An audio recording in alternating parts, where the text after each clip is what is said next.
So welcome to part 3 of our health and wellness seminar,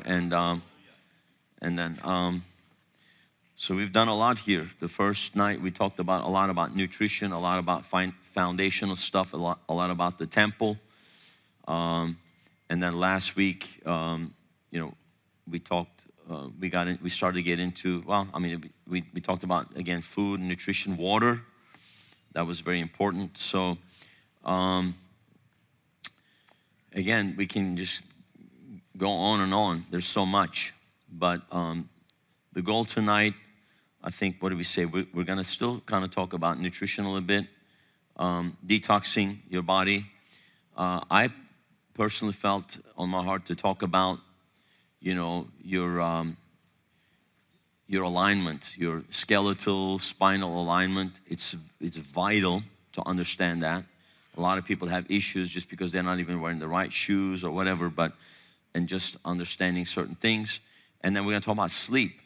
Sleep is an important subject that came up that we felt would be important because a lot of people struggle with sleep issues, and in our fast-paced society with all the electronics, with the late nights and stressful environment, in improper nutrition, all the caffeine and many other things, and not understanding what can affect your sleep.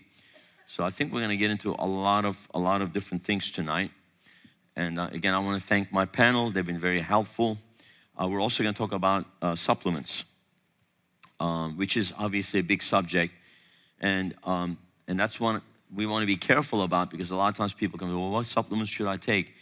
What works for me may not even be working for you, because a lot of it depends on what your body needs. And that's another thing people don't understand, because I have people say to me all the time, well, I take multivitamins, and I've been doing it for 10 years, and it's almost like very proud to say it, but I'll be honest with you, it's probably not doing anything for them. Number one, I want to see what you're taking, what brand and what quality. Not everything is equal, so just like food, I'm eating a lot of, people say to me all the time, I eat healthy. And then when I really look at what they eat, it is not healthy at all. But they just think they're eating healthy, But so it's all relative to having good knowledge and understanding of what quality supplements are. Number one, the brands. If you're buying stuff from Walmart or Walgreens or CVS off the shelf, it's probably, you might as well just flush them down the toilet. It's just chemicals. Your body will not even absorb it. Secondly, if you keep taking let's say you do have some quality, let's say organic, plant-based, whatever, vegan formulas and holistic or, natural vitamins and stuff, you can't be taking this stuff for too long, because your body will get adjusted to it, and after a while it won't even do anything for you. And really the most important thing is to know what your body needs. And a lot of that is going to require some functional labs. Blood work is going to be important to see where you're at with it, and urine analysis. When you combine them, it's a weird word, but just, okay. And just different kinds of labs that can be run. Also, it's important to understand what your body might be allergic to in terms of what you may be. There's things that I can take and my wife cannot take it. She doesn't do too well with some herbal stuff, and she's very sensitive. Some people are very, very sensitive, If you're a very sensitive person, that's kind of like what happened with her. She was just over detoxing, and it was nothing to me. I was just fine, but everybody's different. So you have to treat the person, the patient, and so, what works for me may not even work for you, and so you have to go to the root cause of what the issues are, and you have to identify the correct nutrition, correct supplements. What are we trying to address here? Just taking a multivitamin is not necessarily going to do much for you, possibly. You may just need to target, and then you need to rotate things. And then also we should talk about probiotics, pro and prebiotics. That's very important to have your gut flora balanced. A lot of people have really out of balance gut flora. That's why they're having a lot of digestive issues, and then of course, we talked about the toxins. So if you remember, we talked about all diseases caused by toxins or trauma. Trauma would be an injury or an accident, right? That's something external that happens to your body that causes an issue, but the rest is all internal, If you remember the other 6, how many of you remember? It could be what? Microorganisms like parasites, viruses, bacteria, candida, right? It could be chemicals like chemical toxins and pesticides, insecticides, and the stuff that's glyphosate, which is Roundup, is a big one that a lot of people need to detox from, and it causes cancer, and it's been in the soil for so long now. It's just that's a whole other issue. Monsanto, which got bought out by Bayer Pharmaceuticals of Germany to basically to whitewash them, but they created Agent Orange for the Vietnam War, and a byproduct, and a lot of the byproducts of their chemical and biological weapons, experiments was stuff that became pesticides and insecticides, terrible stuff, it's all very, very bad stuff. Then you got, of course, heavy metals that we need to detox from, mercury and aluminum, and of course microplastics is a big one we talked about. What else do we have? Of course, emotional, soulish areas, and are very, very important that, that could affect, and you need to understand when I say this, but for example, I'll share this with you. Did you know that your emotions are connected to certain organs? Like concern and worry is connected to your gut, right? Anger, liver. Fear, kidneys. Depression to your heart. Sadness, sorrow to your gallbladder. Nervousness, overworked, stressed, anger is thyroid. Nervousness, anxiety, stress, grief to your stomach. Indecision, resentment affects your lungs. Abandonment, repression, shame affects your uterus, ladies. Nervousness, some people are just always going to the bathroom constantly. If you're really a nervous person, you're going to have an overactive bladder. Pancreas, again, will be affected by worry. Adrenals, unprocessed trauma, burnout, holding back. Stress, of course, adrenals are very much tied to stress. There's a lot of reasons why when we talk about sleep, we're going to talk about that. Emotional strain can affect your joints. Of course, headache, migraine headaches, and other things like that. Feeling stuck. Fear can affect your intestines. Frustration, sadness, insecurity, anger can affect your teeth. If you grind your teeth or you have TMJ, a lot of that is just, is just the fruit of a root cause. And most of the time, the stuff is internal, things that need to be addressed, in the soulish realm. Everything is connected, and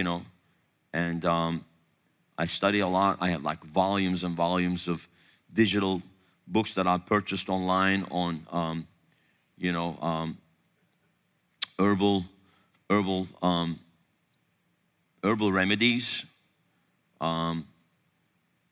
anti-inflammatory meal plans. I have this thing's like, I think it's like 376 pages on holistic guide to wellness, herbal protocols for common ailments. A lot of this stuff people knew generations past. They just knew about a lot about these herbal things, right? Botanicals and herbals. God created so much of this, and like my grandmother would know. If you have this, hey, just take this root, grind it up, make a tea, and drink it. Whatever. Come on, how many of you maybe remember those things? We still have those, what we call like apothecary type places in Turkey, and you walk in and it's like, my God, there's like bottles and bottles of stuff and drops and roots and leaves and dried up things, and it's like, and then you talk to them, they know things. This is just information that's been passed down from generations of, so there's different lines of thought. Of course, there's the European stuff, medicine, and then there's the Chinese medicine is important, you can look at somebody's tongue, under the tongue and everything. You can tell a lot about the person, what's going on internally. So like when I meet with my holistic doctor, I send pictures of my fingernails and the top of my tongue, underneath my tongue. She looks at the color under my tongue to tell me, she says, your color is getting better. You started purple, now it's starting to get pinkish. And that's a sign that your digestion and your gut is improving. The sides were all jagged when we started last year, and now they're starting to become smooth. My tongue had this big split in the middle, and that was also a sign of my digestive issues that I was having. Now it's starting to become smooth. So there's a lot that you can read your body, actually, you know, and some of these people are very good. They'll look at your body and from the outside and tell you what's going on the inside, right? And just like you can look at somebody's face, if they look sad, you know what's going on. If their face is joyful, you know what's going on. You know, everything that's inside is reflected on the outside. So, you know, the holistic approach is definitely very, very big. We're just trying to lay a foundation for you guys here. But, you know, so detoxing obviously is going to be important for everybody. Everybody is going to need to do some kind of detox, okay? And what are the things that you need to detox from? Like I said, heavy metals, pesticides, insecticides, microplastics. You know, what else? Jump in, ladies. Parasites, viruses, you know.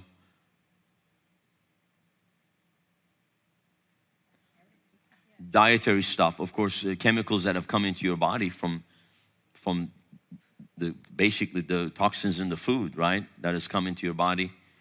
Metals. Oh, and then electromagnetic, we talked about that. I talked about how I wear this EMF blocker, you know. And then, of course, the emotional toxins, stress, negative thoughts, fear, worry, resentment, and all of these other things. So part of detoxing your body, your life is, of course, it's got to start with the heart. It's got to start with your soul, you know.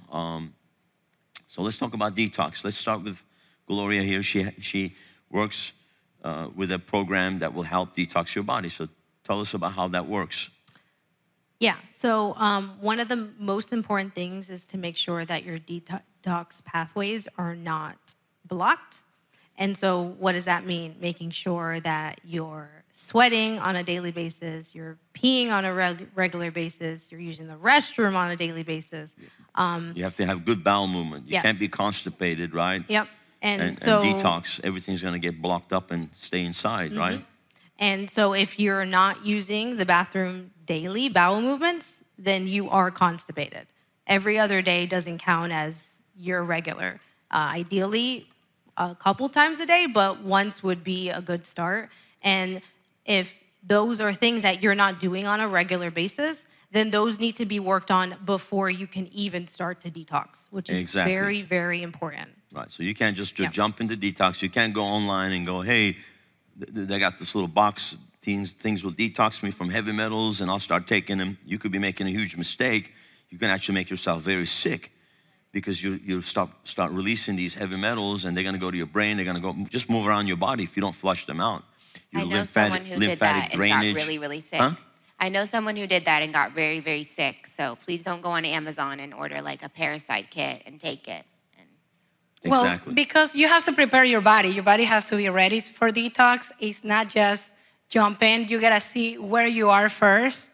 And you know, if you have a really poor diet to begin with, you can't even think of starting to detox right away. You have to first clean up that and then start opening your detox pathways so that you're able to actually get rid of the toxins. If you can't get rid of the toxins, they're gonna recirculate and they're gonna get you sicker than you were before, because now these toxins that were buried, now they're completely free and they're like just circulating and recirculating. It's actually worse. Yeah, and so there are certain things that you can do, like incorporate more foods, make sure you're getting enough water. I don't know if we'll hand it out, but there's a paper that are like the beginner things that you can start doing. Stimulate your lymphatic system. That's basically purifying your blood. If that's basically clogged, you're going to have issues as well. So there are simple exercises that you can do on a daily basis. Like, has anyone heard of dry brushing before? It's basically you actually take a brush or a cloth and you like scrub your skin up, and it actually helps stimulate that on top of like trampolines, bouncing up and down, things like that. And they're very simple things that you can start doing.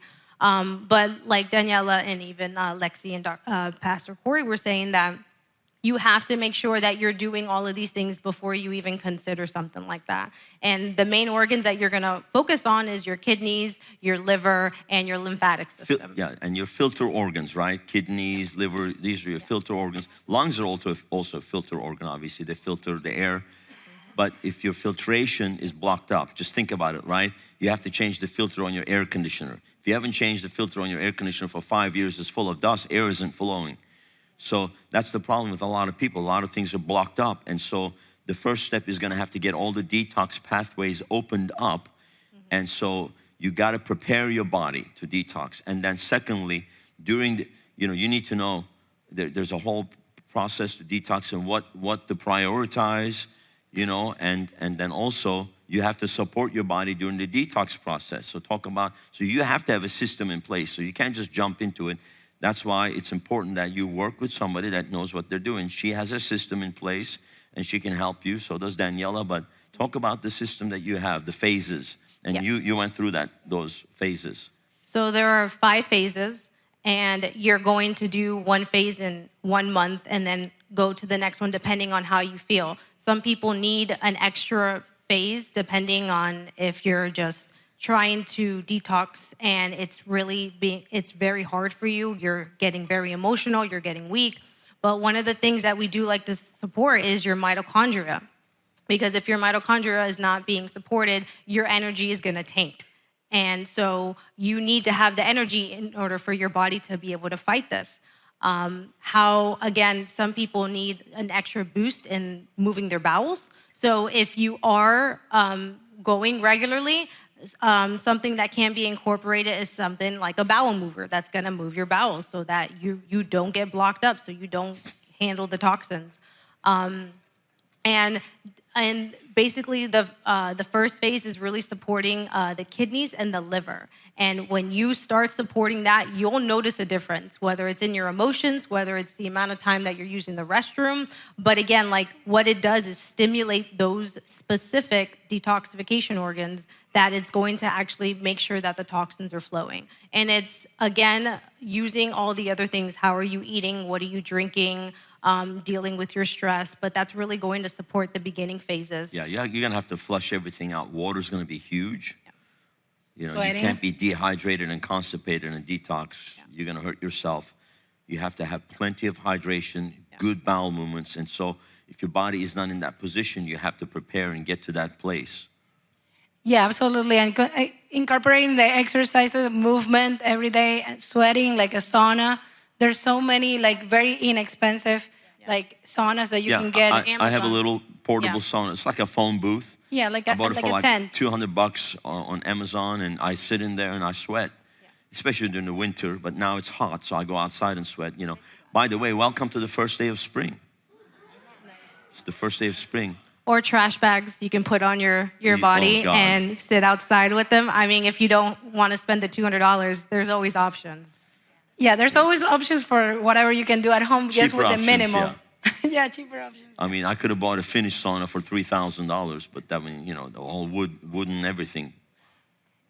Where yeah, and ideally, if you can afford and you have the space to have a good quality sauna, infrared and everything that you want, I mean, why not? Yeah. You're investing in your body, yourself and your family, because they can use it as well. Exactly. And again, wonderful that we live in Florida. We have plenty of sunlight. You got to get out in the sunlight. We put a challenge out last week, remember? Yes. We put a challenge for every person to take, 10 to 15 minutes a day to go out in the sun, hopefully the morning sun, but if not the morning, at some point, and go on a walk or go outside. Who did it? Raise your hand. Good job. Wow, Excellent. A lot more people did than I thought. Awesome. Hallelujah. Yeah. Can we have a testimony? Somebody share a testimony about. By the way, I need raise your hand if you'd like to share your testimony about Thank you, Vaughn. getting out and you were not getting out every day, but now you're out every day and you're taking a walk or you're in the Who's that sunlight, back and there? what has that Brilliant. done for you? Tell us what happened.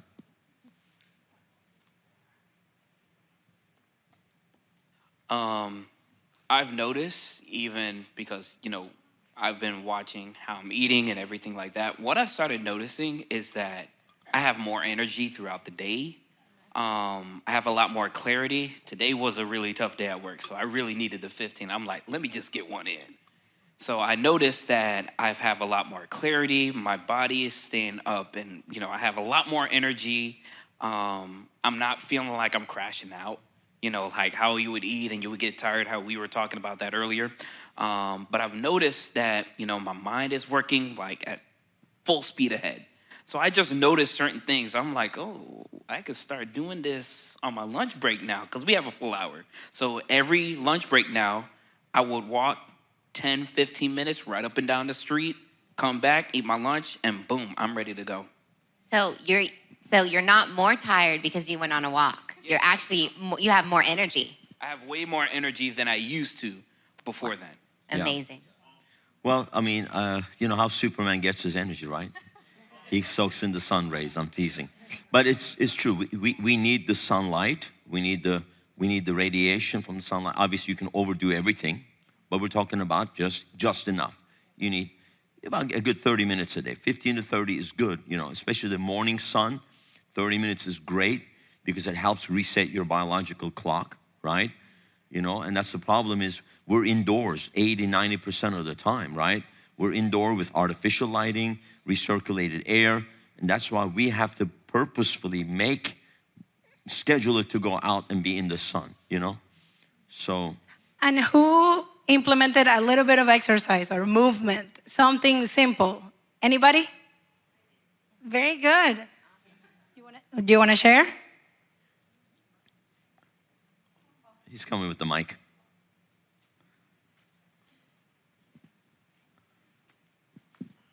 Well, I have this situation when I came from Argentina in December the 12th that I hurt the meniscus, okay, and I refused to have surgery. So I pray over my knee, the pastor prays several prayers, and little by little, the doctor says you need to walk. So I went sometimes to the gym, okay? But today was very special because I'm in my home office and I have the music on all the time. So my plants are just blooming with that worship music also. And I began to dance and my knee didn't hurt. And I'm so excited. This is a green light for me to begin to exercise. I love to exercise and I love to worship the Lord and dance at home. So I'm grateful. I'm really grateful. Thank you. And you know what? I'll jump in and say something about meniscus tears. I've had meniscus tears in both knees, 2 surgeries in each knee. And, because they just keep tearing. Once they tear, it's just tough, right? So I will never have a arthroscopic surgery ever again because I've learned how to actually heal up, right? All the inflammation. So what you need to do is you need to strengthen all the muscles, okay? You need to strengthen all the muscles.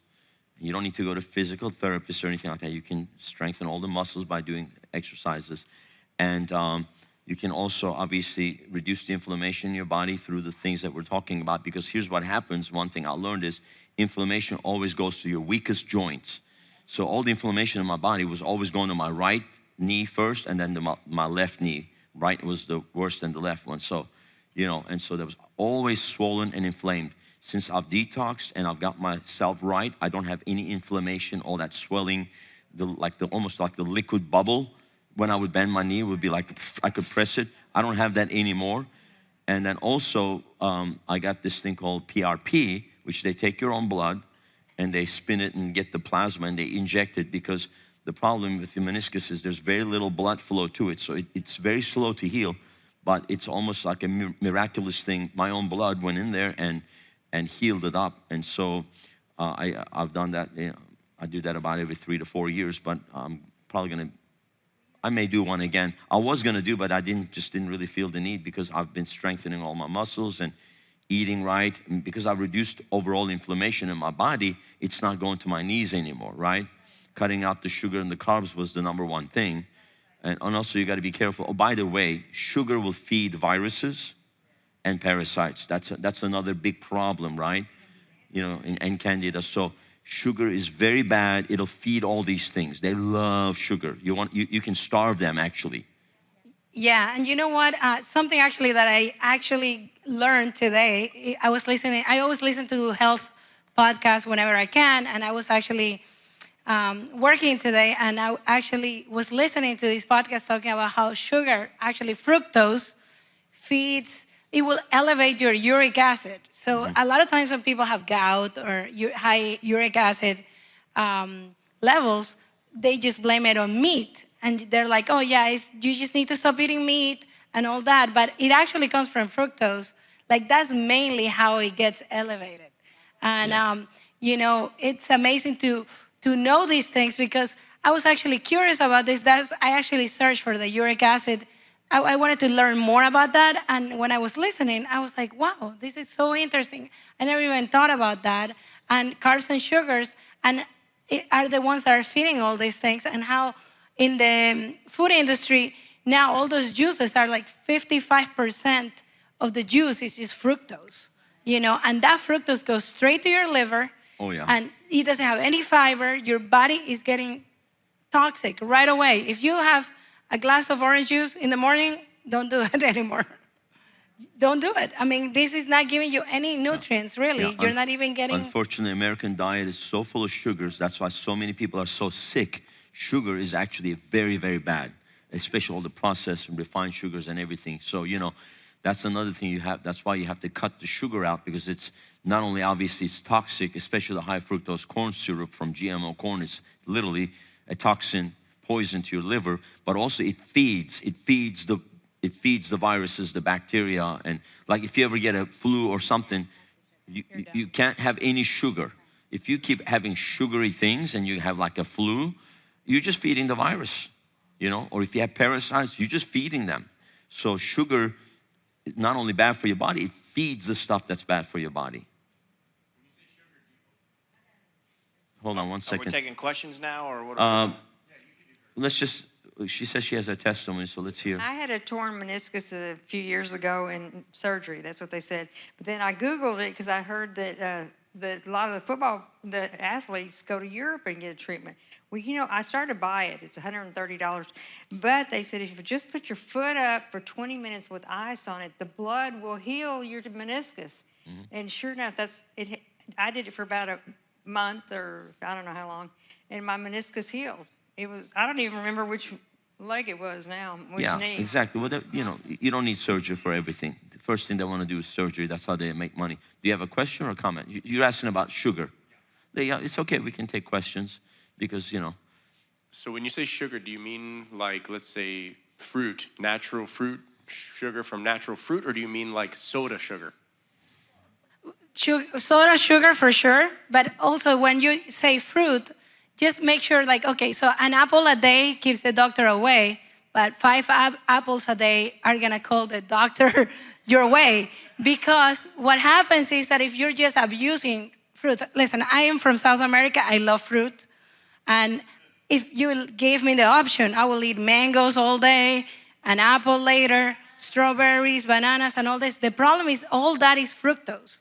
Although, even though God made it, even though it's good for you, it's good in moderation. It still feeds the bacteria, it still feeds the viruses, and it still harms you. It still causes insulin resistance, because the problem is not one thing.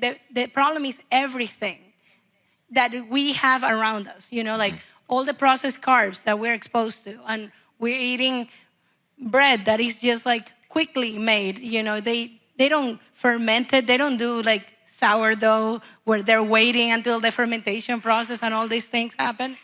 You know, even the flour is all enriched and fortified with things that we don't need, like synthetically. So to answer your question, just try to limit the amount of fruits. I'm not saying don't eat fruit, just be wise. I wanted to come back to her so you can finish the phases that you go through.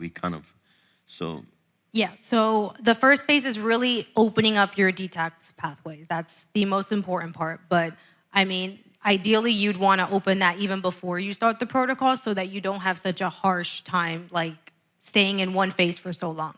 Then the second phase is getting into the parasites. So once your detox pathways are open, then you can start releasing certain toxins. And you're going to go from parasites, then you're going to go to a deeper cleanse into parasites because it takes phases and it kind of goes from month to month and they lay eggs and then... Yeah, you have to catch the whole cycle.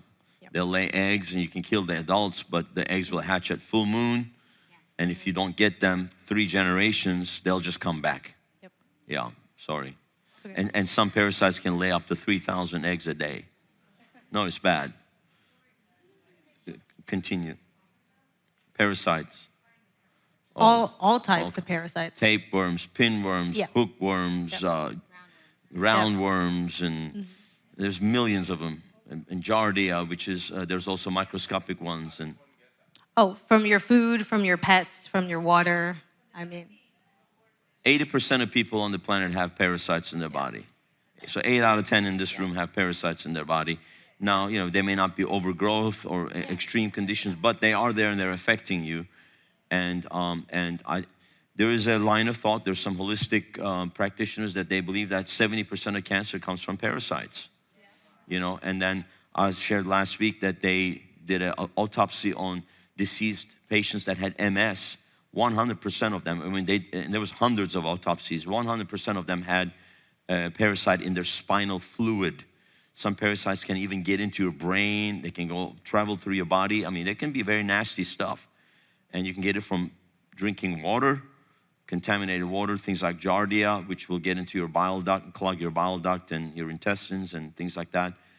H. pylori, is another one. It's a bacterial one that can get into your stomach and it'll eat your stomach acid and you'll end up having very low stomach acid so you won't be able to digest your food and a lot of things. And then, of course, you got the other larger ones like a tapeworms that can go up to 30 feet long in your intestines. I'm serious. It's crazy. Pinworms, hookworms, all kinds of different little parasitic stuff. They're out there, uncooked. Or, that's why you really should be very, very careful. I mean, sushi is very bad. That's how we got exposed to it. Me and Pastor Rose was through sushi because we were sushi eaters. And I've done a lot of research on sushi, and there's been an incredible increase of parasites in raw fish, especially in the last couple of decades because of the pollution in the environment, pollution in the waters. And so the more pollution, the more toxins are in the water, the more toxins and parasites. Toxins, they feed each other, right? They're just like little demons. Demons love resentment and offense and bitterness, right? They feed on those things and they're attracted to that. And if you have heavy metals and other junk in your body and sugar, you're just creating an environment that's, really conducive to parasitic overgrowth. You may get exposed to it, but if you have a strong immune system and you're eating healthy, your immune system can overcome it. But if your immune system is weak, then your body can't hold them back from overgrowing and multiplying, and they'll just spread everywhere and start wreaking havoc in your body, right? So this is the problem with parasites. You can get it from unwashed lettuce, and that's why you gotta be careful when you eat out. They bring you a salad. Is it properly washed? I don't know. I mean, you gotta pray over your food. Praise God, obviously, amen, right?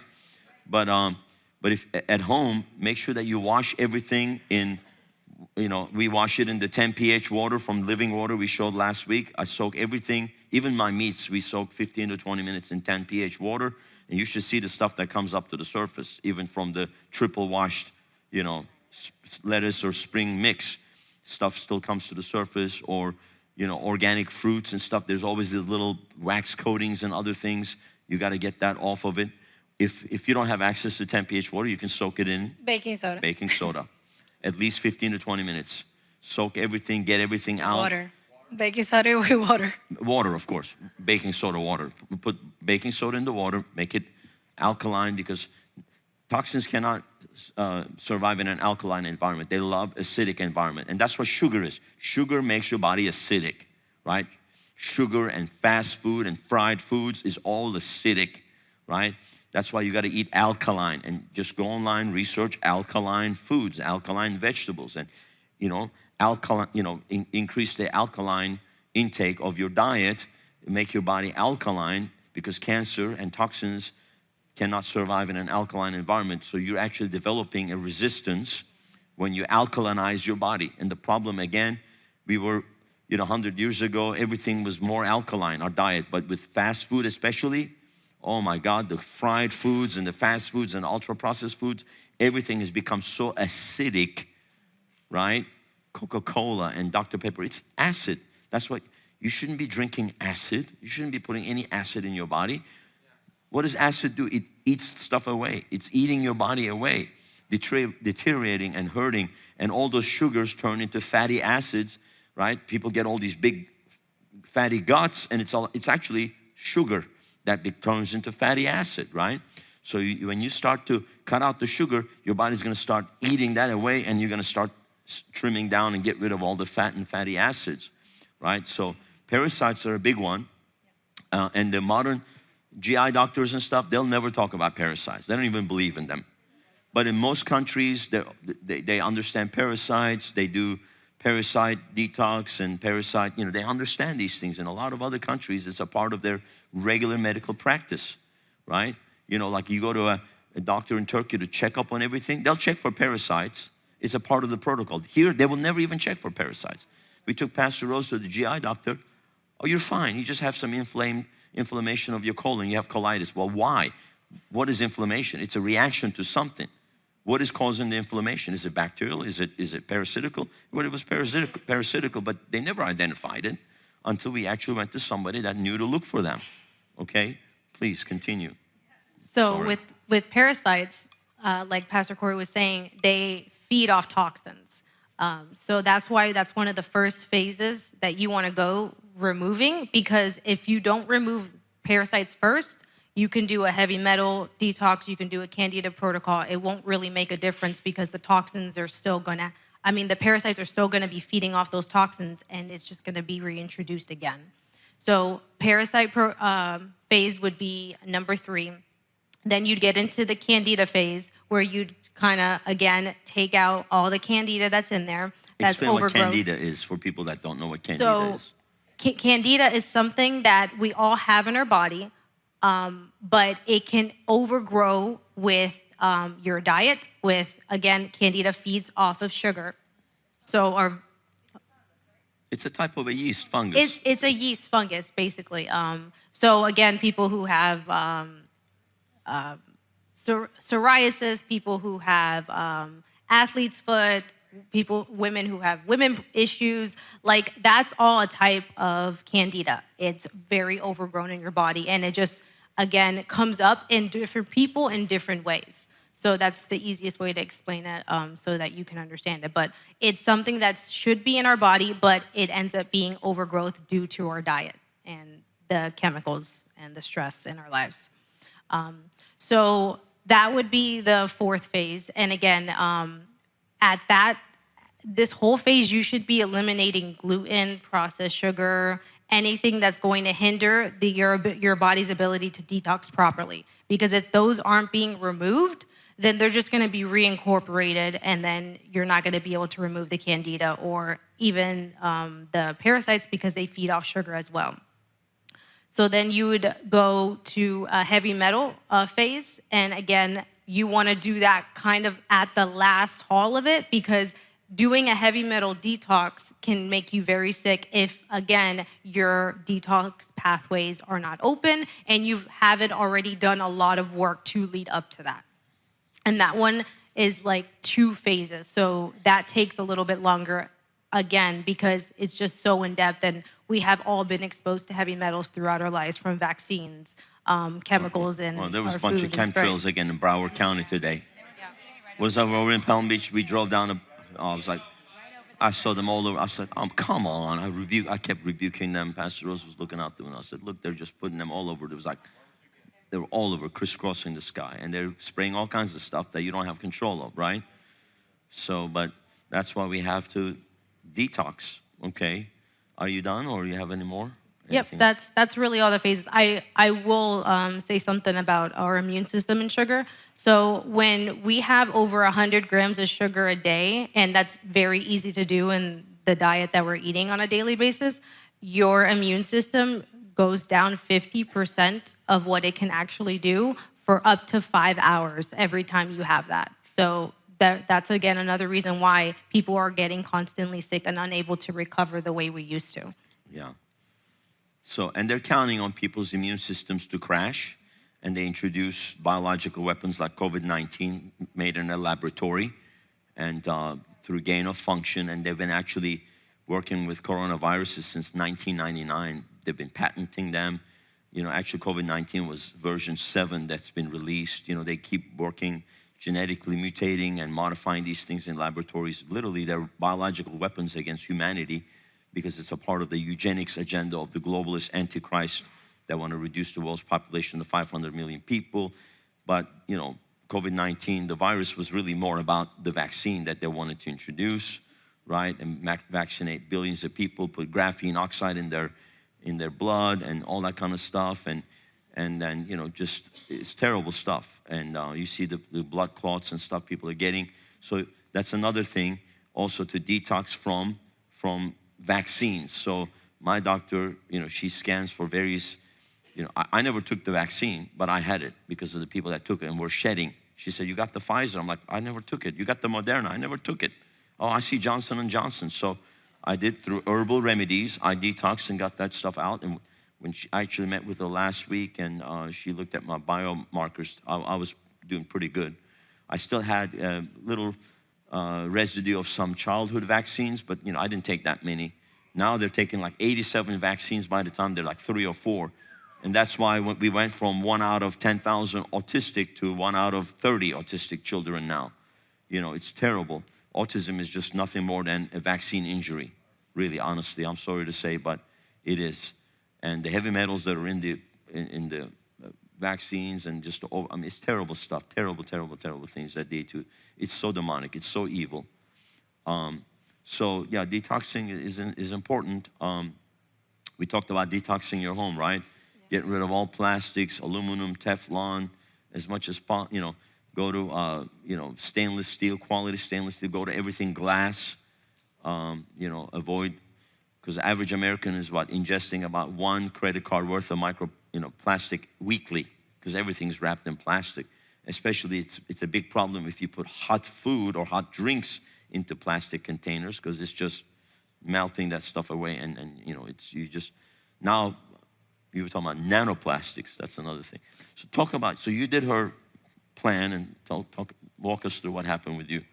Yeah, so I did the detox with Gloria, and it was great. I think I was already exercising, and everything was fine. So yeah, I was eating. I was eating good. There were some things that I needed to change up that I was doing, but ultimately, I began with the first phase, and I added in, a lot of. One thing I wasn't doing was I was drinking the living water. I was drinking the living water, but I was not drinking electrolytes in my water. Mm-hmm. So that made it actually. But just by adding that, I even told her. I think it was like day 2 or 3. I told her, I was like, there's a huge difference in how I feel. Right. So adding electrolytes is good. I use the trace minerals. Right. I put several drops of trace minerals in my water. Usually 2 drops per 8 ounces of water, and you should get about 20 drops a day. Yeah, and you can use different types, even just adding like Celtic sea salt. Oh yeah, I put some Celtic sea salt on my tongue. That's minerals. And just drink water. There's more minerals in that than the trace minerals. Yeah, that's actually really great. And then we use one product. It's called Mitoplex. It's amazing. The electrolytes there are super clean, and you feel it as soon as you drink it. You're like my cells are getting all fed. Yeah. It's actually amazing. So what are electrolytes? Explain what they are. Oh, so electrolytes are minerals that our body needs, like, magnesium, potassium, sodium, all of these things. Lithium also. Yeah, that should be in our food and everything and in our water, but we are stripping everything out. Depleted. Of all these things. And plus, our soil is so depleted, we're not getting any of these minerals at the level that we should be getting, even when we're eating healthy.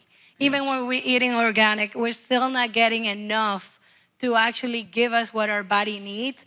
So like most of us are gonna be depleted in magnesium. That's why it's so important to supplement, but you wanna get a good quality supplement, and sometimes the good quality supplements are gonna cost you a little bit more than what your grocery store supplement cost, My dad was buying magnesium glycinate from Costco for like $8, and the one that I recommend him is like 30. So it's a big difference, but it's gonna make a big difference in your body when you take the right kind. Yeah. And we can do electrolytes every day just by adding like sea salt or Celtic sea salt or. Yeah, I did the trace minerals, and I just put them in my water. I mean, I have them in my water right now, and I just drink it throughout the day, and I notice immediately a big difference. In the beginning, you'll feel like it tastes a little salty, and you're like, oh, I'm not used to this. But as you keep drinking it, you'll feel a big difference in your body. So even if you just take this one thing today, and just leave here and just make a point to get some electrolytes in your water every single day, you will feel a big difference in your body. And I need to interject too, because now we got all these vitamin water, Gatorade and stuff. It's all so bad. Have you seen what the original Gatorade was like 30 years ago and what it is today? Have you seen any of these videos or little graphics on them? It was like 4 or 5, 3 or 4 different things in Gatorade. It was just water, Yeah, water, salt, sodium, lemon, salt, like lemon, a lemon salt, juice. yeah, yeah. Now it's got like 15 different things in it. And sugar, yellow 5. And yellow 5 and red dye number 40, whatever, and all the colors. Yes. all the colors. It's terrible. So don't go say, hey, I'll drink Gatorade to hydrate and get my minerals. No, you shouldn't. You'll actually be harming yourself. So just make your own. Get the Celtic salt is great. Put it on under your tongue, and just sip on it, for a little bit, and let it just sit there. And because under your tongue, you're gonna start absorbing it real quick into your bloodstream, and it's great. And then just drink some water, and that's what I do. And I do that more than I do the trace minerals. I don't necessarily like the taste of it in my water, and I always forget. I'm moving around. It's up to you. Just get it in. And we can at home I'll do it, but when I should have a bottle here and I forget. But the salt is great. I have salt here, so I'll just put some salt under my tongue, drink some water, and I'm getting actually probably 30 different minerals just from that salt. It's very yeah, that Celtic, whatever you call it, is really good. Very, very good. So use that one, okay? We could also even make like a homemade kind of like electrolyte drink, which is actually gonna taste really good, and you're gonna enjoy it. You can just make it, since we send you to just drink water every day. Maybe you can make it a treat for you, even though it's not gonna be sweet, but even having that tart and salty, it's kind of nice, when you make it. We make one with apple cider vinegar, lemon juice, the Celtic sea salt, and then we add water, and it's just so good. And I put some ice. I like it like that. And we can upload that recipe in the things that we're gonna upload later on. And it's just things that are simple. We're gonna have all of a bunch of documents and PDFs uploaded onto our website. On riverwpb.com, and you can go and look under sermons, and then you'll see these recordings, and then we'll also have all the documents listed there for you. So then you can pick and choose what you want to look at, and it'll make it very easy for you. Amen? Anything else? So so that was one of the things that really I noticed immediately. But throughout, I did the beginning, like I had said a couple times ago, that one thing that I noticed big time when she was talking about, what I noticed in my body is all, obviously you have to be aware of how you feel and what's happening, right? And so one thing that I noticed for me was when I was moving on to the second phase was that I needed, and also heard from the Lord, and I felt a prompting that I needed to do the liver detox again. And it was because I was still experiencing a little bit of like anger, not at anybody, but just in general. I would have days where I felt more angry, and I would reach out to Gloria, and as I was going through the detox phase, and I would say, and I asked her, why do I feel this way? And she said, well, that is your liver detoxing. of all of the toxins that have been there, it's releasing it, and that's the side effect. It's called angry liver. And so I was like, oh, great, well, at least it's coming out. I guess, I don't know what to say. So I said, I think I should do it again, just this supplement. And so when she said yes, she recommended that I do that. And then, which I love Gloria because she's so, I love you too, Daniela. But what I mean with Gloria, she's not pushy at all. She listens. She has you explain how you feel, and she makes recommendations, but she never pushes anything, she goes at your own pace. So so then after I started taking the kidney and the liver supplements I did it again for about 2 weeks. And then after the 2 weeks, I continued for the rest of the phase, but I noticed a big difference. I was not experiencing the anger anymore. It completely lifted, and I just knew I had the assurance, okay, this is good now. And so I went on to the third phase, which is when we got into the parasites, and, Were you surprised? Yeah, it was shocking.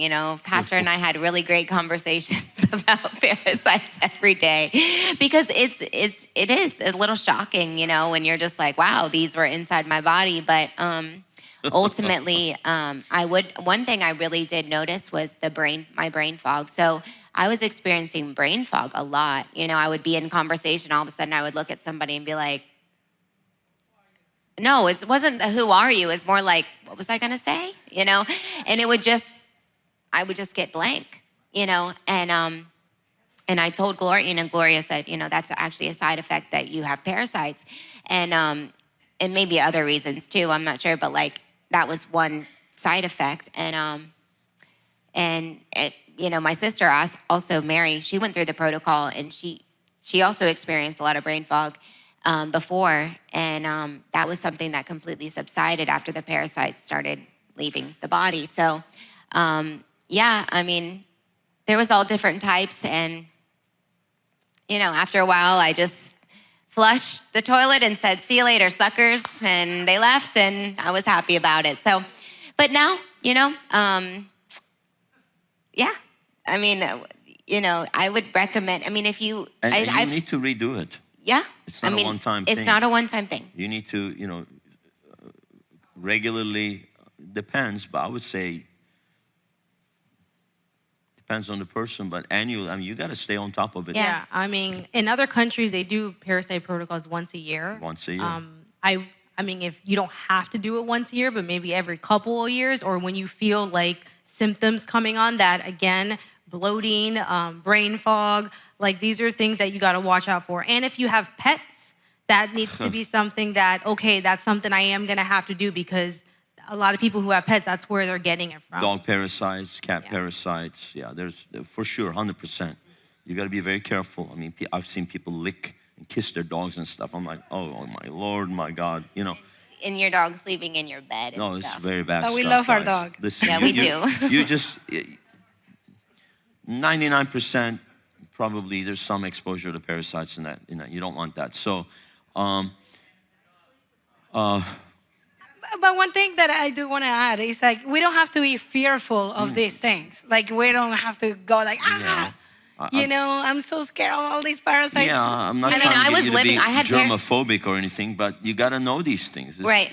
These are facts. But I was pretty healthy, and I was living with parasites, but, so it's not like you're like, oh, I don't have parasites because I'm, you probably do, but, and at some level you're just probably living with it. But so the suggestion is, to get on a detox eventually, because you want to think of it 5 years down the road, 10 years down the road, you want to eventually do something before it can cause, they can cause greater because your body will adapt and learn to live with this symbiotic organism and everything, but when they make themselves at home, they're going to grow.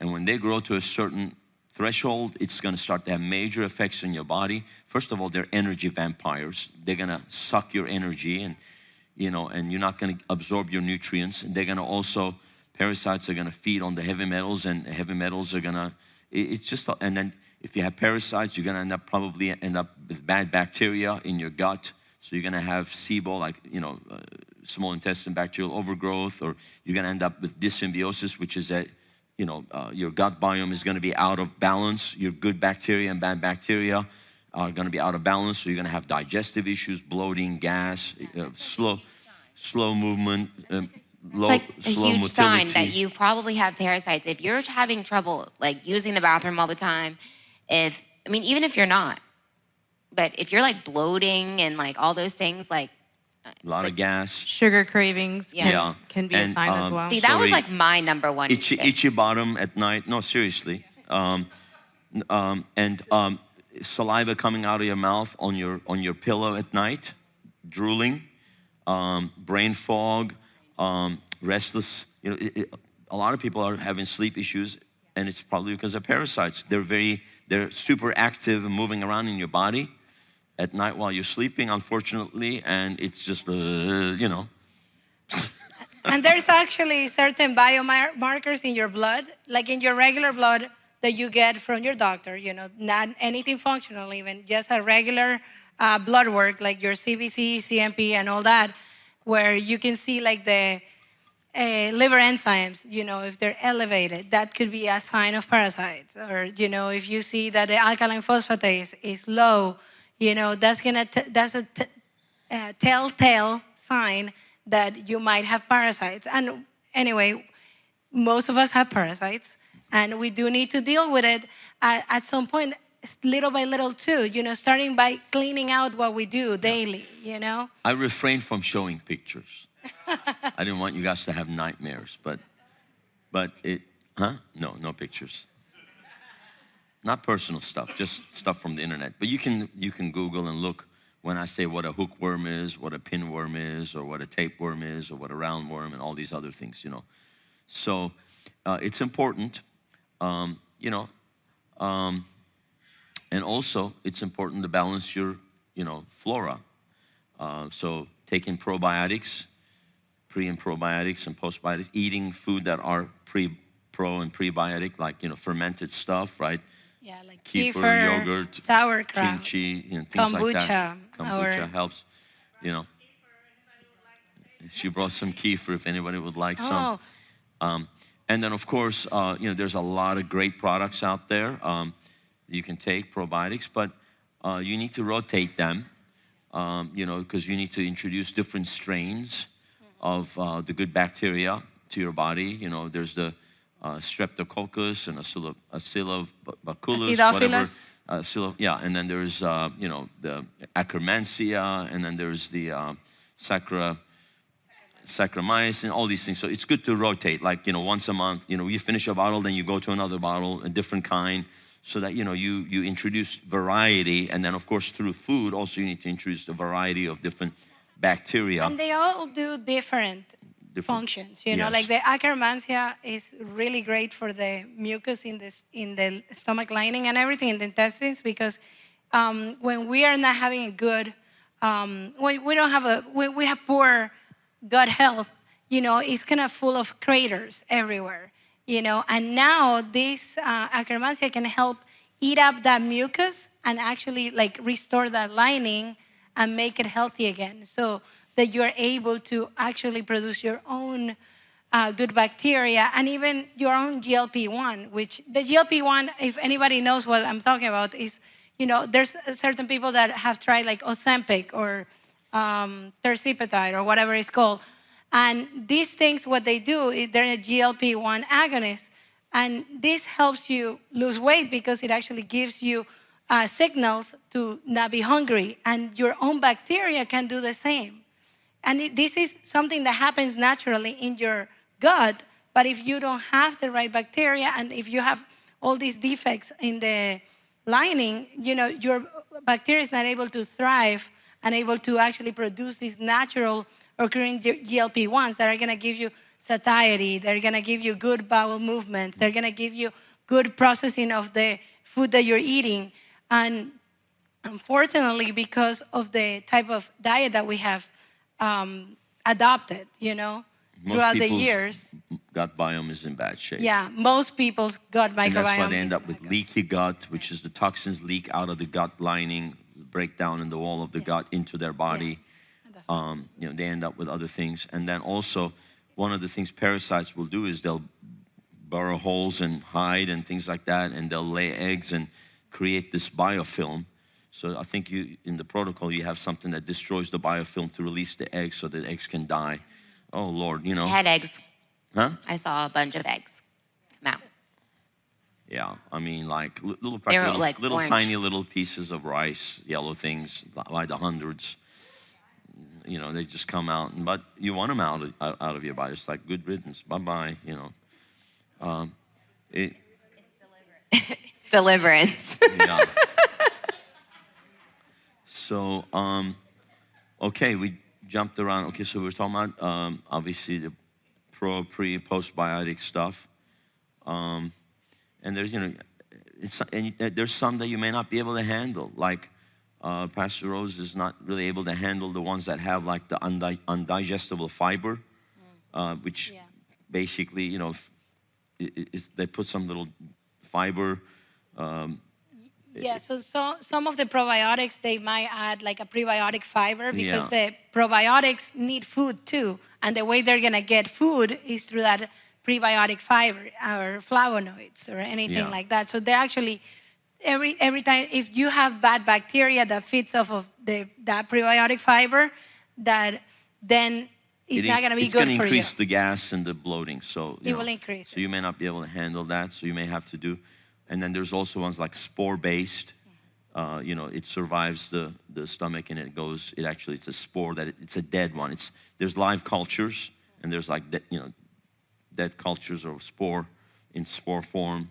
So, everybody's different, so you have to, that's why you need some guidance and you have to try out different things. But the best way is always to get it also naturally. But again, you're not gonna be able to get everything naturally.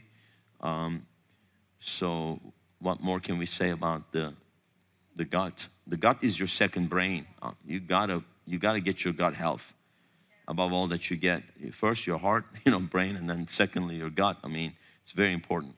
Yeah, and be open to unlearn what you already know. You might think that you know how to eat healthy, but you might not know really what you're doing, and you might need just a little bit of guidance and just get a wise counsel, with somebody that knows what they're, what you're dealing with, or they have experienced that. And there's tons of information that you could actually self-taught too, but I would recommend to get with someone that can help you, because a lot of times this information can become overwhelming, and you might think like, oh, where do I start, or how do I do this, or am I supposed to not eat anything anymore? No. So focus on eating whole foods, not at Whole Foods. I mean whole foods. Clean. Like clean foods, like foods organic. with organic, and wash your food, and also like stay away from gluten, things like that. But eat like less ingredients is better. Like look at the back of things and look at the ingredient list and higher protein, low carb, high protein. Moderate fat, healthy fats. And then fiber, you're gonna need fiber and greens and color. Make sure that your vegetables have color, not just green, but introduce called good beets fats. and carrots and, color is, the more color the better. And also, stop all the sugar and the desserts. Eat fruits in moderation. I mean, and nuts, like I talked about, my snacks are hazelnuts, walnuts, cashew nuts, and and then dried apricots, dried dates, dried prunes, all organic. I just will eat a couple of that's my snack. I don't go eating cookies and chocolate chip cookies and cupcakes from Publix. Oh my Lord! I mean, stuff is like poison to me. I can't even look at it. I'm sorry, but I'm just being honest with you. But I know you work with a company, Cellcore. The products are from Cellcore, and they have everything set, basically, the phases. You get a box with all the different things you need, right? And so that's all basically, natural, right? Herbal.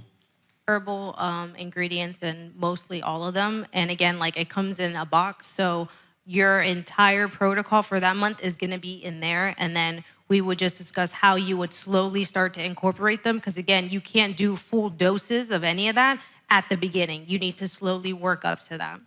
And one thing I'll say, again, with the food and eating whole foods, it may seem very overwhelming to have whole foods for every single meal, but meal prepping is gonna be your friend. Like that's very key in changing the way you have been doing things because again, eating this high processed food, it's easy, you can just put it in the microwave, it's already made. But again, you'll wanna learn how to start meal prepping and what's gonna work best for you because that's where you're gonna be able to stick to what you're actually eating. Yeah, and if you prepare, you're gonna be always ready, you know? And try to avoid buying things that come in a box, you know? So don't buy things that are, you know, processed, you know, try to avoid it. I'm not saying that you don't ever touch it, but at least try to not make it your main food source, you know, something that came in a box with a million ingredients, you know? And most of that is on the like center aisles in the grocery store. If you shop like on the outside of the aisles, you know, that's usually where you'll find your healthier foods. Yeah. So when we're talking about obviously nutrition and the detoxing and everything, so there is pharmaceutical stuff out there, but I would avoid anything pharmaceutical. Go with what we would call homeopathic and herbal or botanical. Like this is my protocol right now. I got all these little droppers. I got 1, 2, 3, 4, 5 here, and I got another 5 there, right? So like morning, noon, lunch, I've got drops that I do, and these change, you know, they're customized to me. So like this is a homeopathic with different frequencies that were loaded into it for my colon health, something with my colon.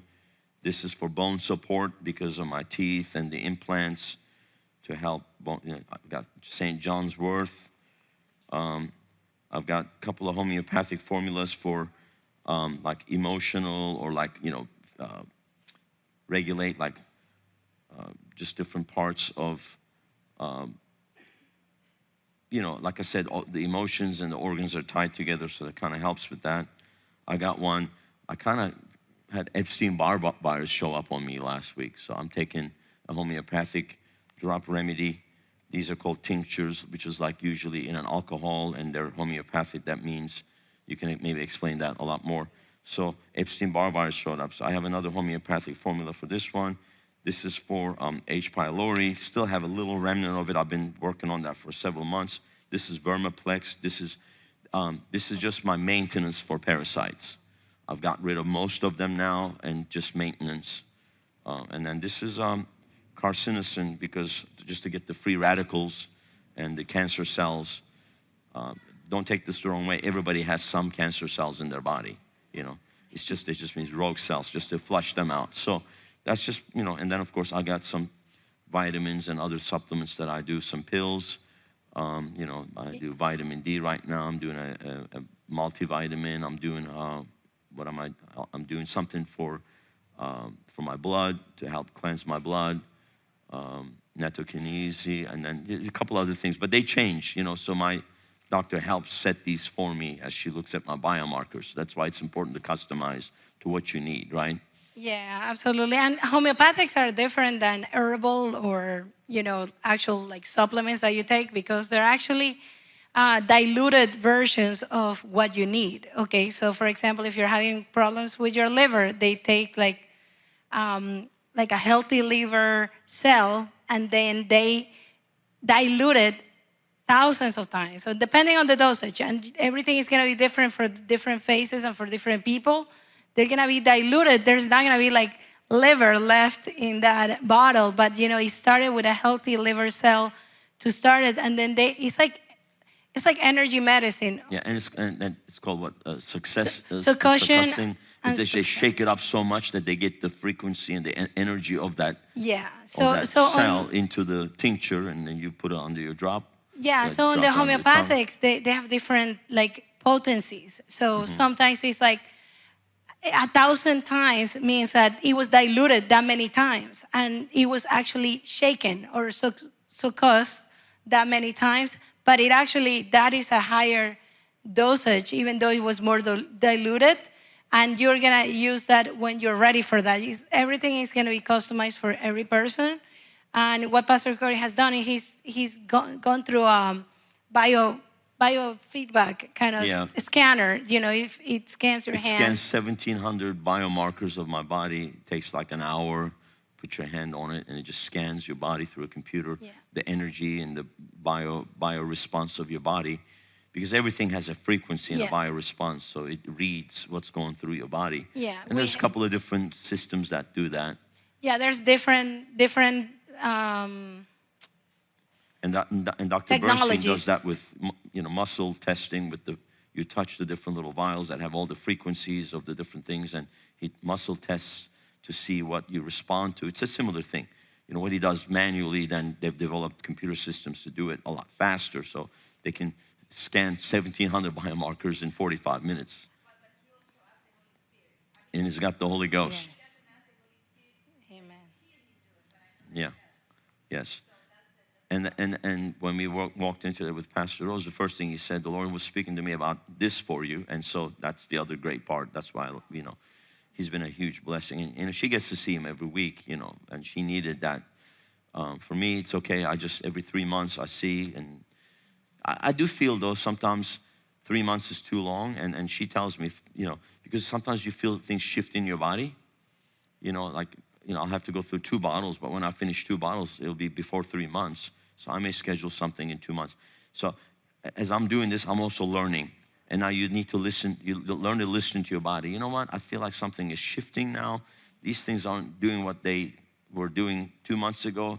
I think I need a new protocol.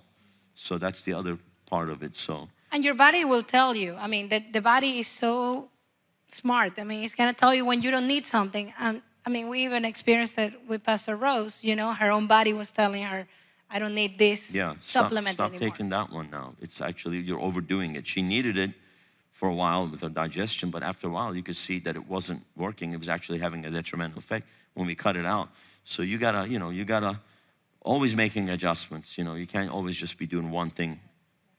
And again, that's a part of learning your own body. And the more you do this, the more you get to learn. You get your own biofeedback, right? Okay, you know, this is not working for me anymore like it used to, you know? Maybe I need to do something different. Some people have been on the same medication for like ever. Yeah, the same way that they have been doing the same thing for 30 years and then they still haven't gotten anything, you know, out of it. You know, like they still didn't get healthy.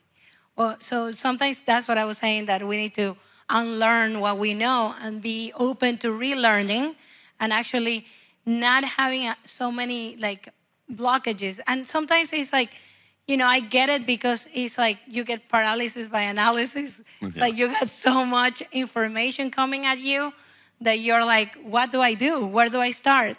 Start with one thing.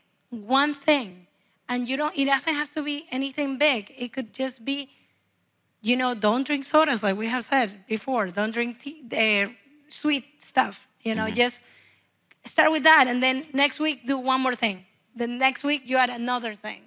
And then after that, you can be cleaning up your diet to the point where now you could even start thinking, okay, you know, I want to start to do the detox. I want to, you know, I'm going to clean all my cleaning items that I use at home. Oh yeah, get rid of the toxic chemicals that you're using also. Yeah.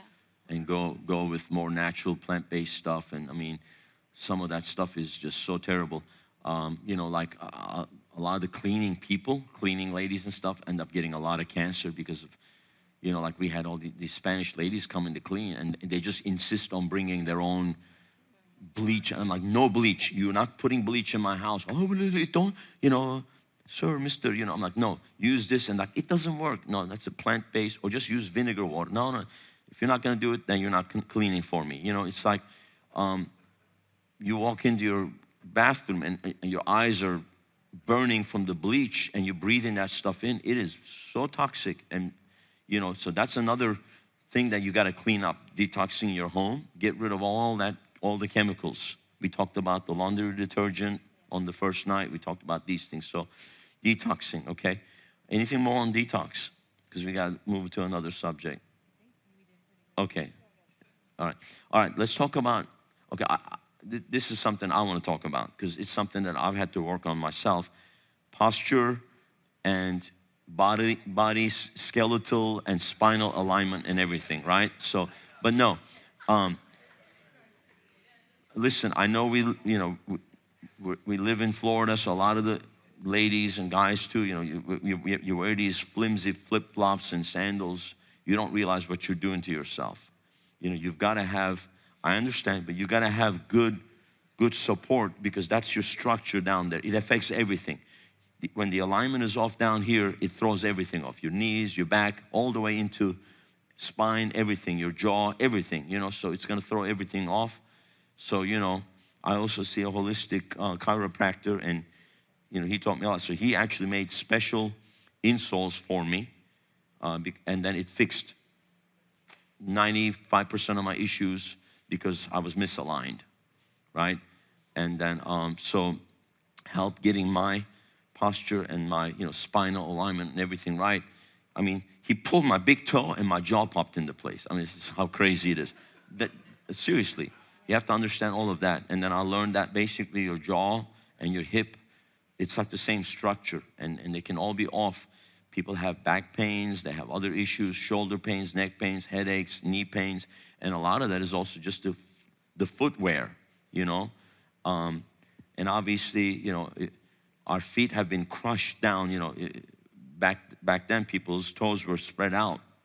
Now everything's all crushed in. People end up getting bunions, the kind of shoes, the pointy toe shoes and things that we wear.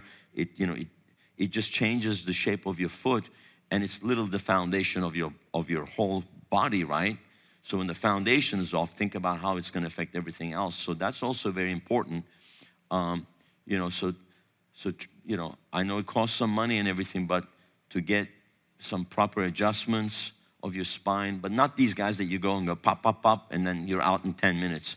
It just doesn't really work for me. So I like, the guy I go to, Dr. James. I think I've sent a few people here who's been to Butch and, oh yeah, Mary went to Dr. James, and he's a Christian and he's a great guy, and he spends like an hour with you and he's teaching you and everything. And then he was working on my ribs and my right shoulder popped into place. I said, what just happened? He goes, it was actually slightly dislocated, and by shifting my ribs, and I need to go see him again. I haven't been able to, but the shoes, the footwear is very important. Having arch support.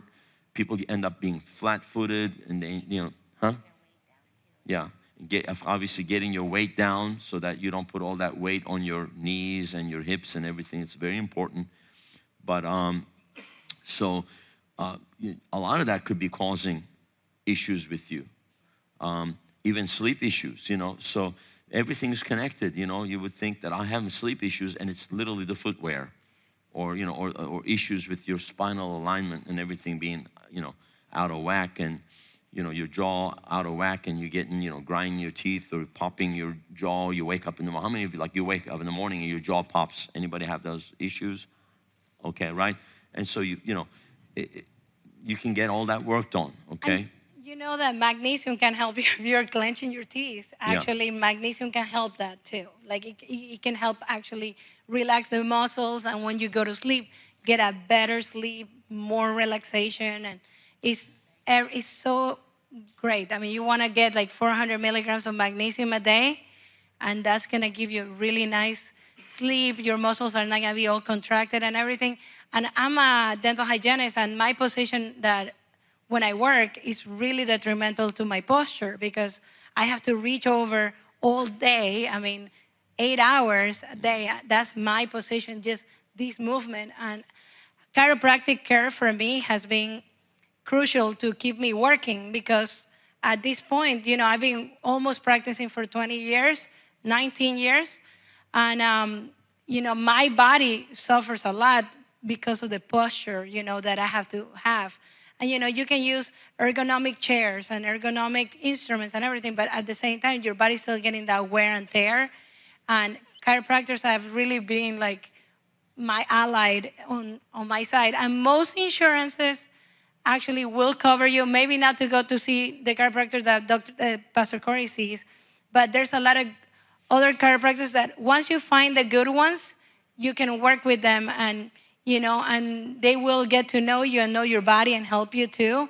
And it took me a few chiropractors to find my chiropractor, but it's a good thing to have on your side, because sometimes I woke up one day and I couldn't move. I couldn't move my neck, and I've gone and I come out of there and I can move, I can bend, I can do everything. Mm-hmm. Right, so posture, if you're sitting and working a lot, you gotta have the right chair. Don't go get a $50 cheap office chair. Go get something that's good if that's what you're doing. Something that's rated for 8 to 10 hours, and they're gonna cost you maybe $500-600, but it's worth it because you're sitting on that thing 6, 7, 8 hours a day. Your bed is very important, and your sleeping position and the pillows and everything. I changed my pillow now, and I finally found a pillow that works because I'm a side or a face down sleeper. So everybody's different, and so for me, it's very important that I have a Tempur-Pedic bed. And I've been struggling lately as I travel, because back in the days when I was younger, I could travel and sleep in any hotel beds. Hotel beds to me feel like I'm sleeping on the stage, and it's so hard for me when you're used to something that fits your body. So like when I go to Turkey, I actually have it. I bought it there, and they keep it in the office for me, and the guys from my staff bring it. I got like a 4-inch Tempur-Pedic pad that I put, and the hotel guys are always like carrying this big roll of thing and then rolling it out for me. I got to give them a nice tip, but they always say, there he comes the guy with the big bed. He carries his own bed. Yeah, because if I have to sleep, if I can't sleep, I'm done. I mean, sleep is so important, especially when you're jet lagged, you're ministering, the time change, everything. It's so sleep is important. So let's get into sleep. Sleep is how many of you struggle with sleep? Wow, look at these hands. Okay. Be honest, come on, let me see those hands again. You have struggle with your sleep on and off. Okay. The question was asked, it could be so many different things. It could be, like I said, it could be a spinal issue. You got pain that's keeping you up. It could be your bed. It could be your pillow. The sleeping position, you just don't have the right pillow or whatever, right bed. But, so that could be a part of it. The other part of it is most likely, and you were talking about what you were talking about in the office, so. Yeah, so, the Lord, for a while I was, anyways, the Lord laid it on my heart to talk about many people have unforgiveness, and that's what's causing them not to be able to sleep. And what happens is that unforgiveness that we carry, even if we don't know that we have it, it's holding us. It's holding us in bondage to that past experience, and it's causing us to struggle in our sleep. And so, one thing that can really help is when you go to bed before you fall asleep, to go before the Lord and just ask God, if you have any unforgiveness for anyone, and and if the Lord will just lay it on your heart immediately, and just begin to release them and pray and bless them, and you really will. It will help you get to a place where you're at peace, and you can fall asleep easier. Yeah. And you can stay asleep. Right. Because what happens, right? What does the devil try to do right before you're about to go to sleep? Remind you all the people that wronged you. Try to get you worried, try to get you in fear. So if you just, begin to pray and begin to and do that, it's a major key. That will help you. I'll be honest, I put a couple of nights, it happened a few times recently in the last few months. I put my head down on the pillow, and first thought is all the people that left the church offended and upset and this and that. I'm like, okay, I take authority over this right now in the name of Jesus. I'm not going to let this, I know where this is coming from, and I forgive them and I release them. Lord, I place them in your hands and all that, So, and also, what you're meditating on right before you go to bed is absolutely important. don't go watch some horror movie or action movie or some other crazy thing, something stressful, because that's going to affect your sleep.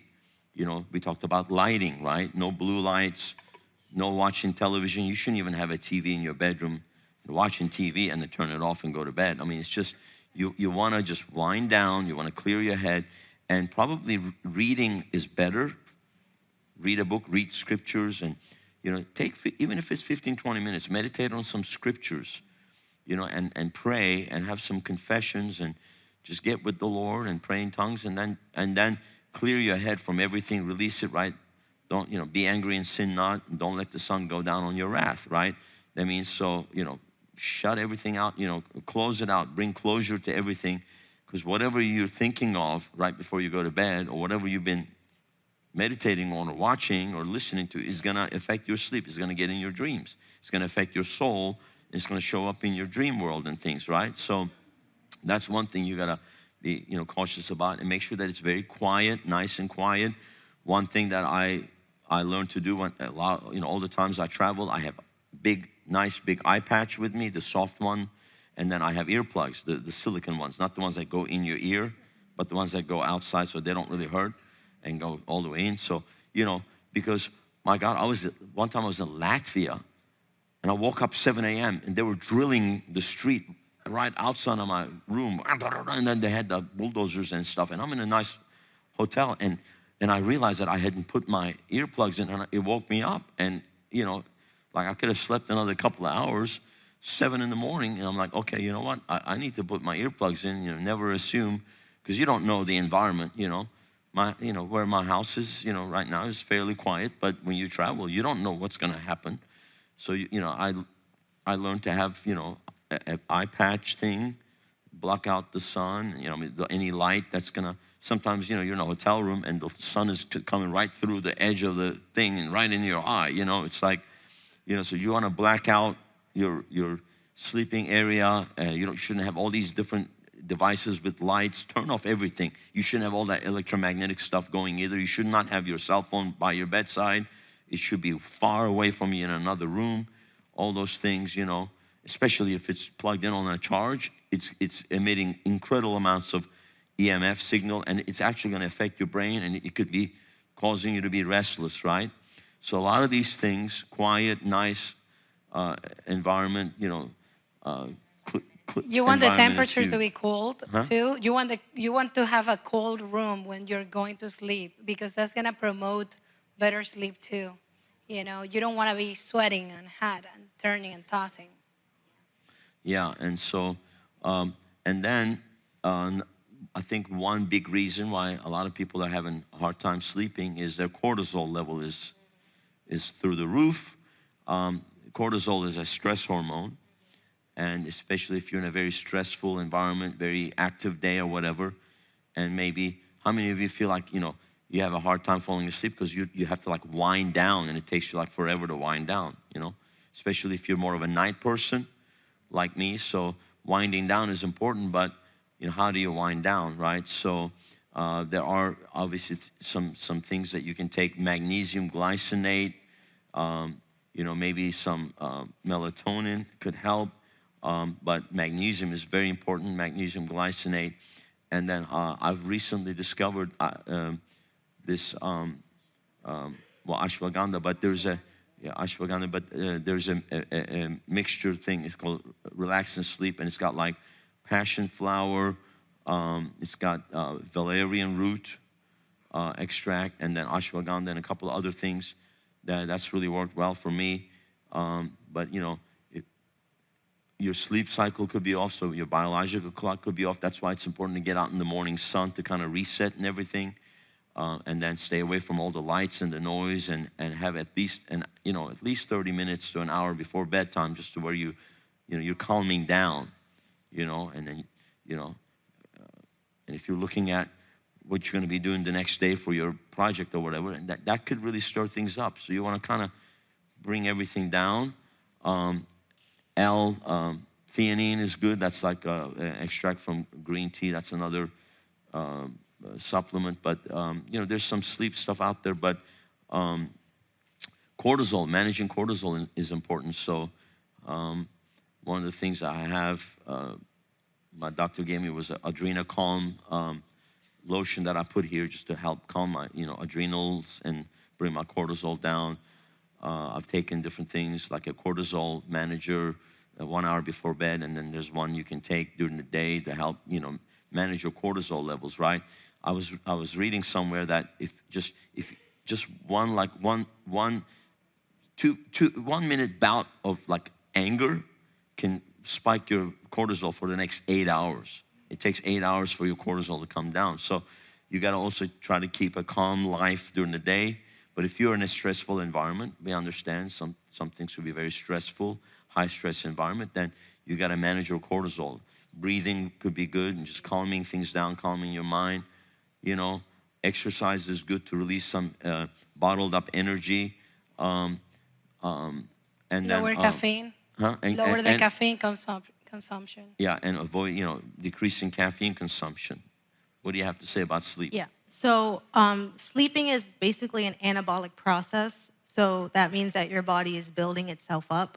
So that's when you sleep, your organs, your muscles, your hormones, they're all repairing themselves. And so our immune system is also very active when we sleep. Our immune system, while we sleep, is grabbing pathogens. It's grabbing different imbalances in your microbiome. It is doing its work at night. So when you're skipping out on those like crucial hours, which from 10 p.m. to 2 a.m., and you happen to be awake, that's less hours that your body's able to actually start healing itself. So we need to remember that, again, when we're not sleeping, that's when our immune system starts to get affected. That's when we start getting sicker. And there's been studies that show that 6.5 hours of sleep on a regular basis increases your mortality rate and increases the risk of diseases, diagnoses. And people who sleep less than 6 hours for just 2 weeks, you have the mental capacity as someone who hasn't slept for 24 hours. And that's just for 2 weeks. So imagine if you're doing that on a regular basis. Right. So yeah, definitely the crucial time is between 10 p.m. and 2 a.m. If you're up till 2, 3 a.m., you're already messing things up. For every hour you miss, you need 2 extra hours. Also, by the way, your brain fluid drains itself when you're sleeping. I don't know if you knew that. Your brain actually flushes out the fluid and everything, and that's how, if you notice that you start getting a headache, right, if you don't sleep enough, because your brain is actually not draining. There's a process, I forgot what the whole process and the name of it is, but your brain is actually full of fluids. I don't know if you realize that. Your brain actually pumps fluids through your spine, right? There's a spinal fluid that's just like your heart pumps blood. Your brain and your spine actually pumps a fluid, and that has to recirculate and cleanse itself and flush out everything through your organs and filters and everything. So if that doesn't get filtered, your brain actually starts to get like fat and just get like messed up, and it's not regenerating. So sleep is very important for cellular regeneration, for body healing itself, and your mind, your emotions. How many of you realize if you don't sleep enough, you get grouchy, right? And you're gonna end up having a fight with your wife or your husband or something like that. You're gonna be sharp and short with somebody because you just, sleep is very important, right? Rest. And you can keep track of your sleep even, just manually, just kind of like log at what time you went to bed and at what time you wake up. I use a device that's not EMF compliant, but I do use a device that actually monitors my sleep because I was wondering, do I get enough sleep? Am I getting enough hours? Am I getting full REM sleep? And am I getting deep sleep? And what I get. And actually, I've been using it for 2 months, like on a regular, and now I can track everything. And I know, okay, there's days I only sleep 5 hours. And it's not because I have trouble sleeping, but it's because I have either late nights and I wake up at 4:30 a.m. to go to work, So I start my first patient at 7, so I have to be out of my house at 6. So it's I don't get a lot of sleep sometimes just because our lifestyle doesn't promote it, But you gotta find a day where you can sleep in at least. And then you gotta look at sleep disruptors. Snoring, sleep apnea could be a sleep disruptor. Grinding your teeth could be a sleep disruptor, so you may need to get a mouth guard made for your, you. And mouth breathing, and it's very common. If you have children, you need to watch them and see if they're mouth breathing, because this can affect the way they grow. And not only that, but it can affect the way their palate develops, everything. So, we can help children at a young age, by giving them the proper diet, not just giving them mushy food, when they're growing up, not just give them like applesauce, give them actual food that they can chew so they can develop their jaws so that they can actually get to the... Yeah, I actually saw a study on how our jaw lines have changed because of the food that we're eating. Yes. How the jaw lines and jaw shape was different 100 years ago when we actually chewed more food. And it's getting narrower and narrower. And it's terrible. Have you seen that? I mean, there's a whole study out there about that, how the jaw lines are becoming skinnier and thinner and everything because of the foods, the processed foods and everything. People are not chewing as much food anymore. So the strength and if you of your notice, jaw, more people need braces now. And the problem is because when we were kids, then we were not eating the stuff that we needed to. right. And when you see kids from like tribes, like from Africa or from like South America or anything like that, these kids have wider jaws. Wider jaws. They actually have, like when they smile, you can see all their teeth. And it's because they are eating a real food diet, and they're not just eating box stuff and Gerber or whatever, I don't know. Yeah. Whatever the kids, baby eats Drinking now. Slurpees and whatever. And yeah, exactly. Yeah, so exactly. So the jaw shape has been changing, and because of the food. You're exactly right. They have wider jaws, and they have stronger jaws and stronger teeth because of the chewing and everything. Yeah, and us as adults also, this affects us. So, when you're mouth breathing at night, or actually when you clench your teeth, that's a sign that you're not able to breathe. Okay, so when you're clenching, it's actually repositioning your jaw to be able to open your airway. So when you're actually clenching, you're actually trying to gasp for air. So a lot of times, I'm in the dental field, so every time you ask someone, oh, do you clench your teeth? They're like, oh, no, I don't clench my teeth. I'm like, oh, well, I can see it all over your teeth that you clench, because you have wear, you have these areas that are showing the signs that you actually are having this problem. And the problem is that they are not aware. And they say, well, my wife never told me. Well, she's sleeping too, and she probably can't breathe either. But Right. a lot of people are suffering from all of these things at night. Gloria had an issue. Her adenoids were so swollen up that she wasn't breathing through her nose, and she was mouth breathing, and she was not sleeping well, and she was always hard to get out of bed and everything. So, Rose and I talked about it, and a few years ago, when she was in Turkey, we had her get the operation. It was just so much more easier and more affordable there. So now they've reduced her adenoids, and there was also some allergic reactions, so we worked on that too. So now she's sleeping a lot better, and she's breathing through her mouth, nose. So the mouth breathing and not getting enough oxygen to your brain. If you think about that, how detrimental that could be. Yes, ma'am. Could we run? Thank you, Vaughn, so much. I wanted to share a sliding. As an interior designer also, I have to take a class on that, which is, there is the reason why in the morning, like you said, Pastor, that we have to have the sun, and then lunchtime, but then the lights have to fade away to match what nature has done, what God has designed, really. And it is because some people, we have some clients that they like the lights to be 4,000 Kelvin or 5,000 Kelvin, because for whatever reason, that's very bad. We have to have in our bedroom, 3,000 Kelvin will be the ideal, because that kicks, in the body, it kicks the dopamine naturally. So when the lights are more yellow, like 2,800 or 3,000 Kelvin, the body will kick the dopamine. It's easy. That's why you're saying don't read these blue lights, because that's bad, because that is going to kick it against. Yeah, that's daylight. Kelvin is what's called color temperature, and the sun is 3,200 Kelvin, Right. or like when it's coming down, it's more like 2,600 Kelvin, Exactly, right? So exactly. 5,000 is like bright. It's terrible. Yeah, That's why so- it will help enormously if people can check so in their exactly. bedroom the light that they have and just choose Yeah. 2,800 or 3,000, and then Yeah. it will be better. And also, when you go out in the sun in the morning, don't wear shades.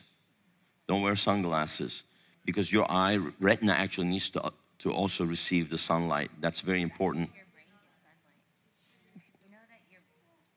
You know that that's how your brain gets sun? Through your eyes. Through your eyes. Yeah.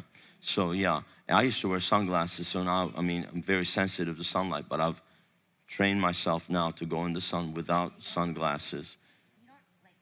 Just keep. You them don't on. like look at the sun, like, it's like. Don't look at the But sun. Yeah. no, like you just don't wear sunglasses and stay in the sun for like 15 minutes, 30 minutes, and your brain actually is getting sun. Yeah, and it's also sending a signal to your brain and your retina and everything. So it's just, God designed this body incredibly. We just need to learn how it operates. We need to, have the operating user manual and then do things the right way. All right, before we go to taking some more question and answer, and maybe we want to give you an opportunity. So we're going to receive our offering this evening. And, just be generous, be a blessing. And this is all, for the church. We do all of this free of charge to you. Nobody gets paid here. We want to be a blessing, but let's also be a blessing to the kingdom of God. Let's sow seed. If you bring your tithes and offerings, if you need an offering envelope, if you could please lift your hands for one. And then ushers will get one to you. And just show the full graphic. Thank you. And then, of course, the different ways to give are there. We ask that, if you come here tonight and receiving valuable information, which would probably cost you thousands of dollars. It's cost us thousands of dollars to learn this. Thousands of dollars to learn this, to be honest with you. And we're sharing this free. So be a blessing. Give to Zelle, finance at riverwpb.com, Cash App, $RiverWPB, PayPal. You can also use the Church Center app to give with credit card or text any amount to 84321 for text giving. Make your checks out to River Church, or you can give by way of cash or credit card also. Amen. So,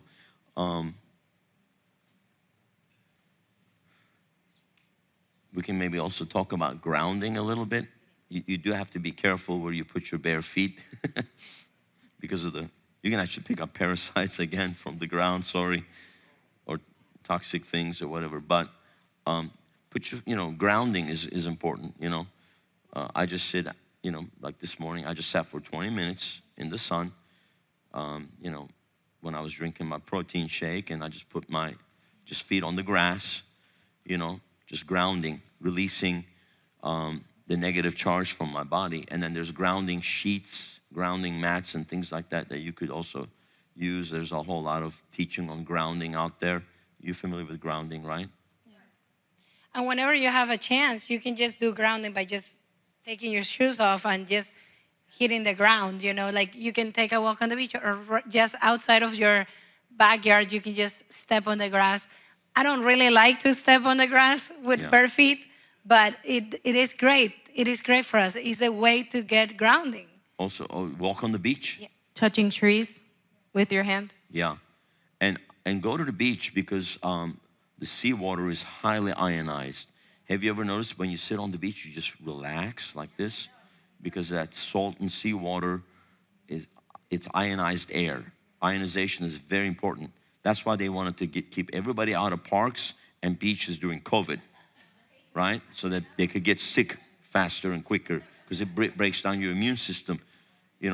It's crazy. The best place to be is in the sun and on the beach, or in the forest, in the park during, and things like that. So, and if they wanted everybody inside, away from the sunlight, breathing recirculated air, wearing down their immune system so that more people would get sick. It was all by design. It was so demonic.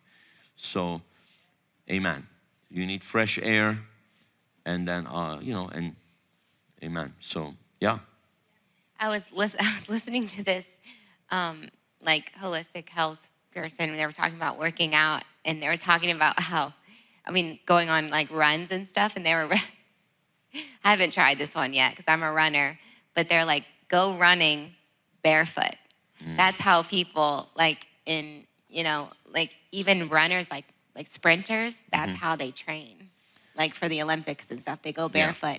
And what it does for it, and it's really good for like your foot structure. And actually wearing, you can buy specific like shoes for a run. Yeah, they're like barefoot shoes. Or run on the beach with bare feet. Yeah, but. Run on sand. Yeah, I haven't done it quite yet, but okay. I'll try it. So exercise, I think we talked a little bit about it. Everybody needs some exercise. Just get out and walk. Just that's a start, or if you're able to go to the gym, get on a treadmill, get on a bicycle, whatever. And muscle building. Muscle building is key. We need to build muscle because as we age, we just continue to lose muscle mass. Right. And, any kind of strength training, it could be, just weights, and, you can just buy free weights. They have free weights on Facebook Marketplace. You can just buy them there, used. There's affordable ways to do it. Yeah. If you can have a membership, or if you won't go because you don't have time. Yeah, we have a gym at the clubhouse, and we pay every month. We've been paying for years since but finally I started using it, about 8-9 months ago, and then sometimes I can't go every day, or I also have some weights at home that I can just do some dumbbell exercises and other things and building muscle, lifting. So, especially I've strengthened my lower back. I had some issues with my lower back. One of the times I came back from Turkey, I think it was in August, I bent over just to pick up a pair of socks from the suitcase, just emptying out my suitcase. It was on the floor, and all of a sudden my lower back just went out on me, and I was in so much pain. I had to go to my chiropractor 3 times, and then he said, well, you need to strengthen your muscles here. And since I've strengthened my muscles, I was doing the lift. I started with like 20 pounds. Now I'm doing like 80 pounds just lifting like this, and it's so strong now. I don't have that problem. So you got to strengthen the muscles, because what's happened is also when your muscles are weak, everything is on the joints, on the spine, on the knees. You got to strengthen your muscles to give your knees, your joints, your skeleton a break. And otherwise, all the weight and all the pressure is on the joints, right? Yeah. On the spine. That was my problem. So now that I have stronger muscles all around my core, my spine has been feeling great. I don't have any problems, any more issues like that. You can also strengthen your muscles just by body weight exercises. So last week, someone from my job said, we're gonna be doing squats every hour. Mm-hmm. So every hour we do 20 squats. Okay, that's great. And that's body weight, just bodies, just do. Pastor Corey's gonna demonstrate. Yeah. But you can do other things. If you can't do that, you could do push-ups against the stage. Yeah, you can do triceps or and triceps. Shoulders. You can do, Do the push-ups? Yes. So all this, you can do any. You can do sit-ups. Yeah. Jumping jacks. Jumping jacks, anything. And stretch. Make sure you do also always stretch your muscles out so you don't get cramps and other things. Stretch always. The rebounder I do stretch exercises every morning. I haven't done the rebounder yet, but I'm gonna get one. You can buy a little. We have one in the nursery for the kids, and it's amazing because even like they love it because it's like you can get like a little baby trampoline and like you just get on and you just rebound and you just jump. Don't get a baby trampoline. No, not a baby, but like a little one. What I mean is you don't have to have a big trampoline in your backyard. You can just get one and put it on your patio or something or right in your living room, Let's receive the offering. Pass the buckets, please. Oh, Father, we just bless the offering, every seed sown, supernaturally increased multiplication, your blessing upon them in Jesus' name. Amen. All right. Yeah, that's also good for your lymphatic drainage. Yeah. All right, let's take some questions now. Let's take some questions. Any questions? Vonnie, you have anything to add? Well, I'm sure you'll jump in, but let's take some questions. Who's got a question? Oh, way over here. Okay. Oh, back there. Okay. Let's go to Ms. Claire. Yes. I was at my dentist today, and I have a lot of implants. And I said, are they zirconium or titanium? He said, your implants are titanium. Most likely, yes. And I said, I heard that was not good. He said, well, the zirconium doesn't work as well with the bone growth or whatever as the titanium. And he said, don't worry that it's titanium because it's very pure, the titanium we use. So is that okay that I'm full of titanium implants? So The actual crown is zirconium, but the implant is titanium. Is that good? well, zirconia will be ideal, but you already have these titanium implants, and I don't know how many they are, but it sounds like it's not okay. 5. So it's 5. To remove those titanium implants is a little bit traumatic too. Yeah, so it's- you don't want to go through that. It's not not at worth this going point. through it because you're not. Are you having any kind of symptoms or anything? The only issue, 10 grand It's getting per more tooth. per tooth. It's going to cost you 50 grand and Well, plus the months surgery- and months and months. Taking them out, it's got to heal, put new ones in, heal. You don't want to do that. No, you're Yeah. fine. But, I mean, obviously, if you've done it, I understand they say that about titanium, but Yeah. again, God didn't create us with metal, so, and they say it's biocompatible, I understand. What people are having issues with is the electromagnetic frequencies that's causing the titanium to heat up and vibrate and giving people headaches. If you're not having that kind of an issue, then I think you're okay. And that's also when your body's overloaded with all these toxins Yes. too. So like if your body's like at the top of the glass, like glass is overflowing with toxins and everything, and you have so many things going on, like titanium, you have mercury fillings, you have parasites, you have all these things together, and you're having symptoms, then is when it's a real problem. But as long as you can start taking the steps to get your body better. I mean, I don't want anybody to go run out of here and panic and just try to pull all their titanium implants because No, that's it's a not. very traumatic thing to go I wouldn't. through. On the bone and everything, the bone will be lost as well. If you're going to do a new one, then I Yeah, would say go exactly. zirconium. That's what I had put Yeah. in, zirconium. It is very rare to find somebody that does zirconia implants, but I do know someone in Boca that does it. They don't prefer to do zirconia because zirconia is a new material and it's harder to restore. It's actually great and bioidentical to our bodies. So it's not that it's not. It's actually, it integrates to the bone great. Yeah. But the thing is that they're scared to restore it because they're not used to it. Right. They're not used to it. They can give you like the aesthetics, of a titanium, because titanium has been around for so many years that they have all the abutments and everything that you need so that you can make a front tooth look aesthetically pleasing. But zirconia is a hard one to restore. But now they're making better ones. There's like so many different companies coming from Germany. That's why people fly to Turkey to do that, and they get them from Switzerland. Yeah. The same people that make ceramic parts for Swiss watches, the high-end Swiss watches are the ones that make the zirconium implants. Mine came from Switzerland, and it was about 1/5 the price what you would pay in America. That's why I got them done when I was in Istanbul. $6,000 a tooth. Yeah.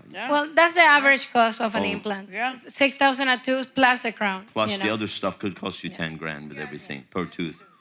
Yeah, I spent 3,000 euro for 2. So that's about $3,500 for 2. For 2 zirconium implants and crowns. And Swiss. And all the work that they did. And holistic method with ozone and PRP and everything. Also, your dentist, Claire, is not a holistic dentist, so he's not going to agree with that train of thought. They have a different line of thinking, yeah. My dentist I work with, he's a holistic dentist. He will be on your side. He would have answered in a different way, but he would probably tell you the same thing that I just said, which is, well, you already have them and they're not failing. If they're not failing, you don't need to do anything. And if you're not having like headaches and issues with then just leave it alone. Yeah, leave it alone. Implants. If you have mercury fillings, I do recommend to get them out the right way. You have to go to a holistic biological dentist that knows what they're doing, that uses a smart protocol, which means that they're gonna actually isolate the tooth. They're gonna give you oxygen while they do that. They give you like a chlorella type of rinse to extract all the heavy metals that stay like in the mouth before you swallow or anything. And they're actually gonna, ideally they can do biocompatibility testing and stuff like that. It gets pricey when you start doing all those tests, but most of the biological dentists, they're already using like the high quality biocompatible materials. Yeah, you got to get, because the mercury fillings, the silver fillings with mercury is very, very dangerous, very bad.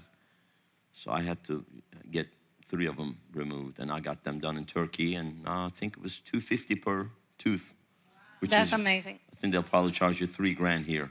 Well, if it's a crown or an onlay, which is a conservative approach, to a large filling, it's going to cost you around $2,000 per tooth. Yeah. So if they can just do a filling, it will be probably around $600. Around. Yeah. Any other questions? Let's take maybe another 10, 15 minutes of questions. Yes, ma'am. Are you getting something out of this tonight? Yeah. Who's enjoying this? Who's learning something? Okay. Some time ago, my chiropractor told me I should get my adjustments as often as I get my teeth cleaned. That's how often you should get them. That's actually good. How often do you get your teeth cleaned? I tell them to go every 3 months. That's 6 months. That's what you probably need to do. I go every 3 or 4 because of periodontal. My chiropractor wants me to see someone to adjust my bite. I haven't done that yet because, I'm getting new teeth and implants. So once everything's done, I may work on that, getting my bite adjusted, but that's another thing. Yes, ma'am. For like the lymphatic draining, how do y'all feel about the vibrating plates and the wood treatment tools? The what? Vibration plates. Yeah, I think that's a very good tool. Is that something you put on your feet or what? Yeah, they have like you stand on it. It's great. Yeah, okay, yeah. But you also said what, wood? Wood? Yeah, it's like a wood massage with the wood cups. Okay. That's great, but it's pricey and it's hard to find. But you can do the dry brushing. Dry brushing is amazing, and I actually got a dry brush at TJ Maxx for $6, and it's great. It's bamboo, and it's like all natural bristles and everything, and it works really well, and you can do it yourself. Yeah, you want to use natural bristles, not nylon or polyester or plastic, right? Talk about dry brush. What is that? How do you dry brush? Yeah, so, you can use a dry brush. You can even use a cloth if you don't want to buy a dry brush. It's just something that has to be a little coarse. So, it's basically rubbing up your legs, both of them, and then your arms as well. And then in your stomach, circular motions. And again, like all the way up to your neck and the back of your body too. And usually you should do that before you shower. So, if you shower in the morning, it takes a minute, if that, to do your entire body really quick. Then hop in the shower and then do it again whenever you take a shower next. It's really easy. And to get the dead skin off, or also. Yep. Dead skin. Again, it's going to promote your lymphatic system. So it's like a 2-in-1, especially for females. So I think this is something that people don't really do in America, but in Turkey we kind of grew up with this. We do scrubs. We have special cloth that. I actually brought some special cloth when I was in Turkey. My wife said, ours are falling apart, bring some. And it's just, special cloth you put on your hand. And after you've been in the hot, water and you start, the skin gets soft, you see stuff coming off. All your dead skin comes off. You got to do it like once a month. It's very, very important it opens up your pores and get the dead skin off, and helps actually detox you a lot better. Another thing you can do is a foot detox, body soak detox. There's things you can do, Epsom salt, and there's also different body soaks that you can do for liver and other things. You can just fill up a tub and do a soak for 30 to 45 minutes. And then also foot pads.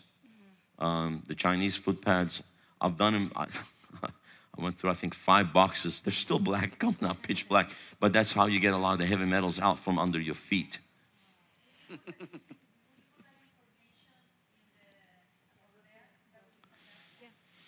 Okay. Scrubbing, yeah. So scrub, is that what you call scrub? We call it kese. You gotta do kese. Hot, huh? Exfoliation with exfoliant. Hot, cold shower. Okay.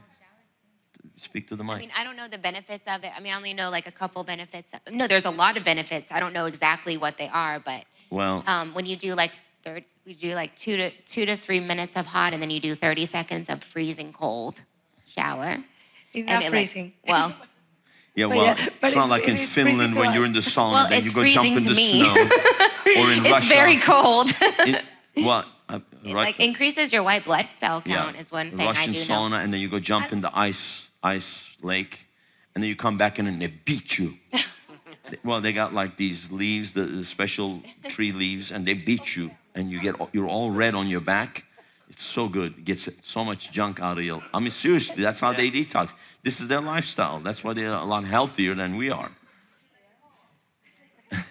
They beat the toxins out of you, man. Somebody needs to. If you want to spend the money, you can even get lymphatic massages. Those are really good. But again, you have to go to the right person because some people don't do it the way you're supposed to. But that's something for if you want to spend the money on it. Okay. Any other questions? Comments? Somebody, you got something that like really changed your life? I would say real quick on that muscle building, on the muscle building portion, anytime after the age 30, we go through what's called sarcopenia, and our bodies start to lose muscle, right? And muscle is actually one of the keys to longevity in life. You don't go to a nursing home and see a bunch of muscle-bound people laying up in the beds, right? You know what I mean? So the fact of the matter is, as we start to age, muscle building is more critical than it was even when we were younger, right? So, as we were talking about a little bit earlier, some sort, not just a walk, not just these things, those are good too, but pick up some weight, do something, the body weight they were talking about, things like that. And then go from the body weight and pick up weights, right? The more muscle we can build, it's just gonna help the longevity of our lives. It's gonna help the aging process, right? So, working out is a huge, something that everybody should think about doing, You could even use a gallon jug. Anything. Something for, for movement, even your baby. Yeah. This is a testimony. I came the first seminar that you did. So the next day, while I'm having breakfast, I have that list that you gave me, right? And I began to pile my vitamins, and I began to read. This is not good. Boom. Oh, this is good. So I did, and I sort through. I have like 5 or 6 that are out. Okay. And then I was reading about, because I was feeling kind of tired lately. A lot of challenges in my life. So as I was reading about peptides. So I read one peptide, and I said, oh, the vitamin shop has it. So I went over there and I asked for that, and he brought me the bottle. And then, me smart enough now, I began to read. And then I says, I didn't remember all your names, but I says, this doesn't sound good. What is it? And he looked at me and he said, this sounds like crap. I said to him, well, it's not that great. So I didn't buy it. So I felt so good that I'm beginning to realize what is good and what is not. So thank you so much for all of you, but especially for your list. It was incredible. Yeah. Incredible. And there's a lot of fillers and stuff they put in these things you got to be careful with, Didn't you bring some stuff to show us what happened to your bag? So, anyways, and she can also help you get a lot of stuff from Full Script. She can give you an account on Full Script, which you'll get it much less than what you will pay someplace else. And it's all going to be the good brands. Yeah, and I mean, I'm not going to just throw you blindly to buy vitamins either. Like, I can look at your blood work, whatever you have already, and I can kind of like assess what you're lacking, and I can tell you, okay, look, you can go with this, and then according to what you can do, just start with one or two things. But there's certain things that are essential. Like, for example, this is a B complex. Okay, so you want to have an active B complex, something that is methylated, that your body can process, and it's very beneficial for your body because, if we don't have the right B vitamins, we can't complete all the processes that need to happen inside our cells and everything. So sometimes you're taking a B vitamin and it's just like, it's not doing anything. Yeah, it has to be methylcobalamin, otherwise your body's not even methylated and all that. It's like more than 50% of the population have a defect in their genes. It's called the MTHFR gene. It means that they don't methylate, and methylate is that they don't convert that B vitamin to be used. And when I first started my journey, I actually, I was looking at my labs and I looked at my homocysteine level and I had a 12. A 12 was high, but it wasn't high enough for the doctor to be concerned. But it was high for me because the ideal number in the functional medicine is 7. So I was like, well, you know what? I'm going to work on that. I need to change that. And the blood doesn't lie. The blood tells you everything. It tells you everything. It tells you every single detail about your body. And it actually, after I started taking the right B vitamin, and at the level that I needed, because I was taking the right methylcobalamin before, but I was only taking a certain amount. And once I got the right dosage, actually my homocysteine level went from that number to now is 5. So it's actually great. That homocysteine level tells you a lot about like cardiovascular health and how you deal with inflammation and everything. So, it's something that you can actually work on and you can actually see the results.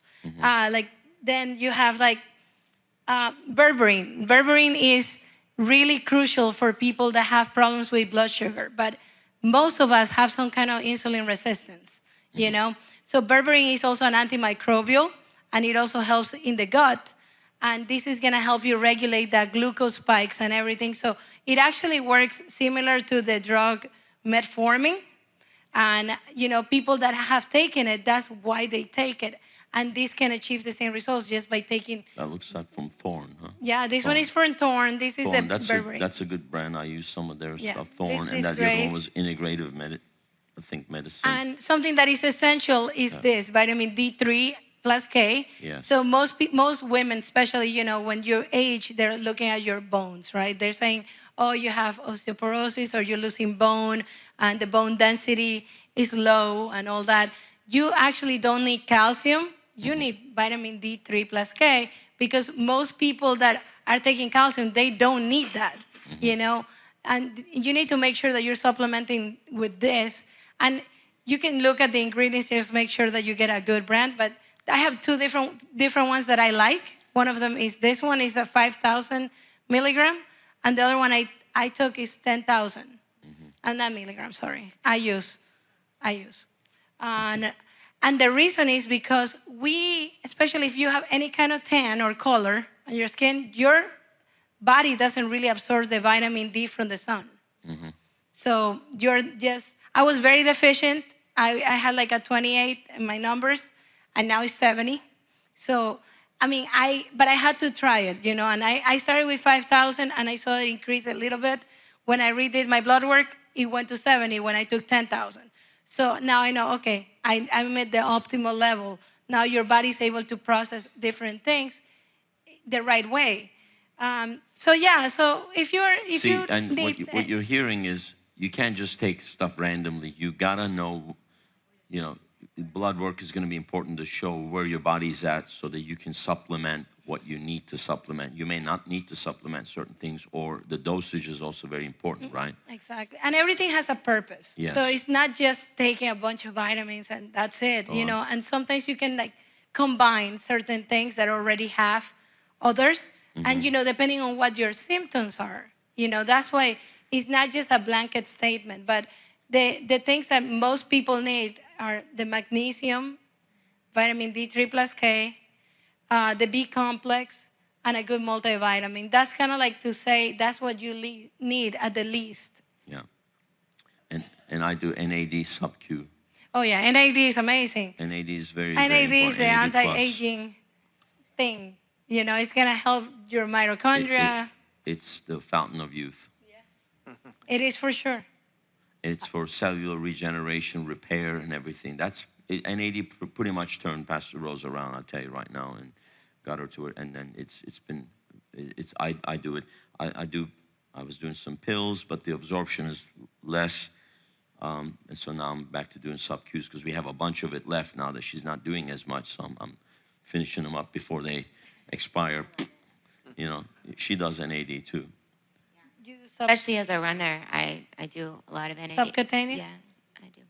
Yeah, I would also say a good antioxidant support because, again, most of the food and most of where our antioxidants come from is, again, with everything being processed the way it is, we're not getting the amount that we need. And definitely a good liver support down the line, even after you do your detox. Again, there's going to be things that we can't control. And so you just want to make sure that your liver, your kidneys are getting that type of detox that they need. So those are definitely And good. are you talking like milk thistle or like Todka or? So I'm more talking like dandelion root, milk thistle, Todka. I would think because it's going to help with the bile. I wouldn't do that as often as like a liver supplement for sure. NAD. It's a nicotinamide, adenine, dinucleotide, something like that. It's something that the body makes, but as you get older, it makes less and less of it. And that's actually what, speeds up the aging process. So it actually helps rejuvenate, boost the mitochondrial energy, cellular repair, cellular healing, recovery and everything. And especially when inflammation, and especially when your body's fighting these parasitic infections that's tearing you up and everything, it really helps support. And also if you're working out and doing other things, you're spending, it helps with the muscle repair and recovery. I've seen much quicker muscle recovery. Which kind do you get workouts, huh? subcutaneously? Which kind? Which brand are you looking? I don't. It's compounded. I get it from. It's compounded. I don't get it online.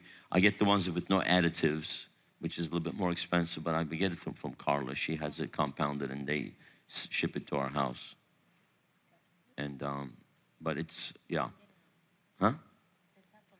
You can get them online too. There's you can find that on Instagram. There's people that are NAD plus injections and things, subcutaneous injections that they advertise and stuff. I just don't know what's in them, You got to be careful that because of the preservatives and stuff they put in them. The ones we get are short lifespan. We keep them in the fridge. They're only good for like 30, I think maybe 60 days.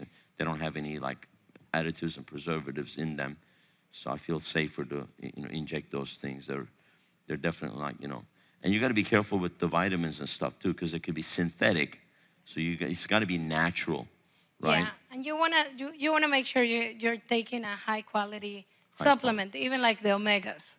Like you wanna make sure they're mercury free, and I was learning last week that there's one that is actually plant-based, that is actually made from like algae or something. Omega-3, because it's fish oil, and if the fish have mercury, which is high mercury in the fish also now, you got to be careful. You could end up getting mercury from the omega-3 I take a fish-derived one, but I'm gonna look into the one that my patients educate me every day.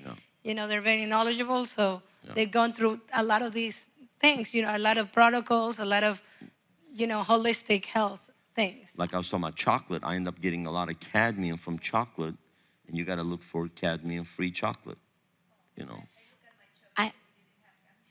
I think one of the biggest breakthroughs that I had, just for my personal journey, was, being raised like in America, and like, I don't know, there just was never really, there was not a big importance on, spending like the value in getting good supplements and taking care of your body with good food and good water, and so it is a mind shift, because our natural mind wants to just go buy the cheapest, buy one, get one, this is gonna work, and then just take, and just hopefully it works. But like really being able to adjust my mindset and be like, okay, this is going into my body.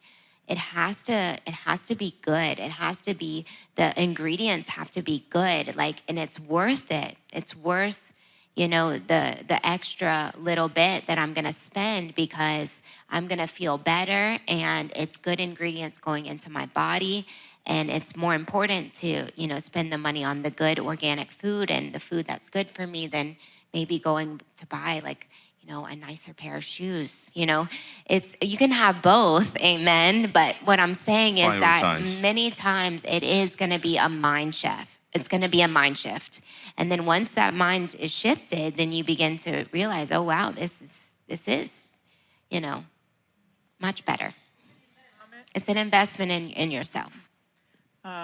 Daniela started me on a diet, or not a diet, the change of food, the way you eat differently, 3 days ago. And some things have already happened physically. I've been losing a pound a day, but the food tastes good. And the first 2 nights I slept without sleeping medication. And Hallelujah. And the neuropathy on my feet is a little less. A little less numbness. Praise the Lord. Yeah.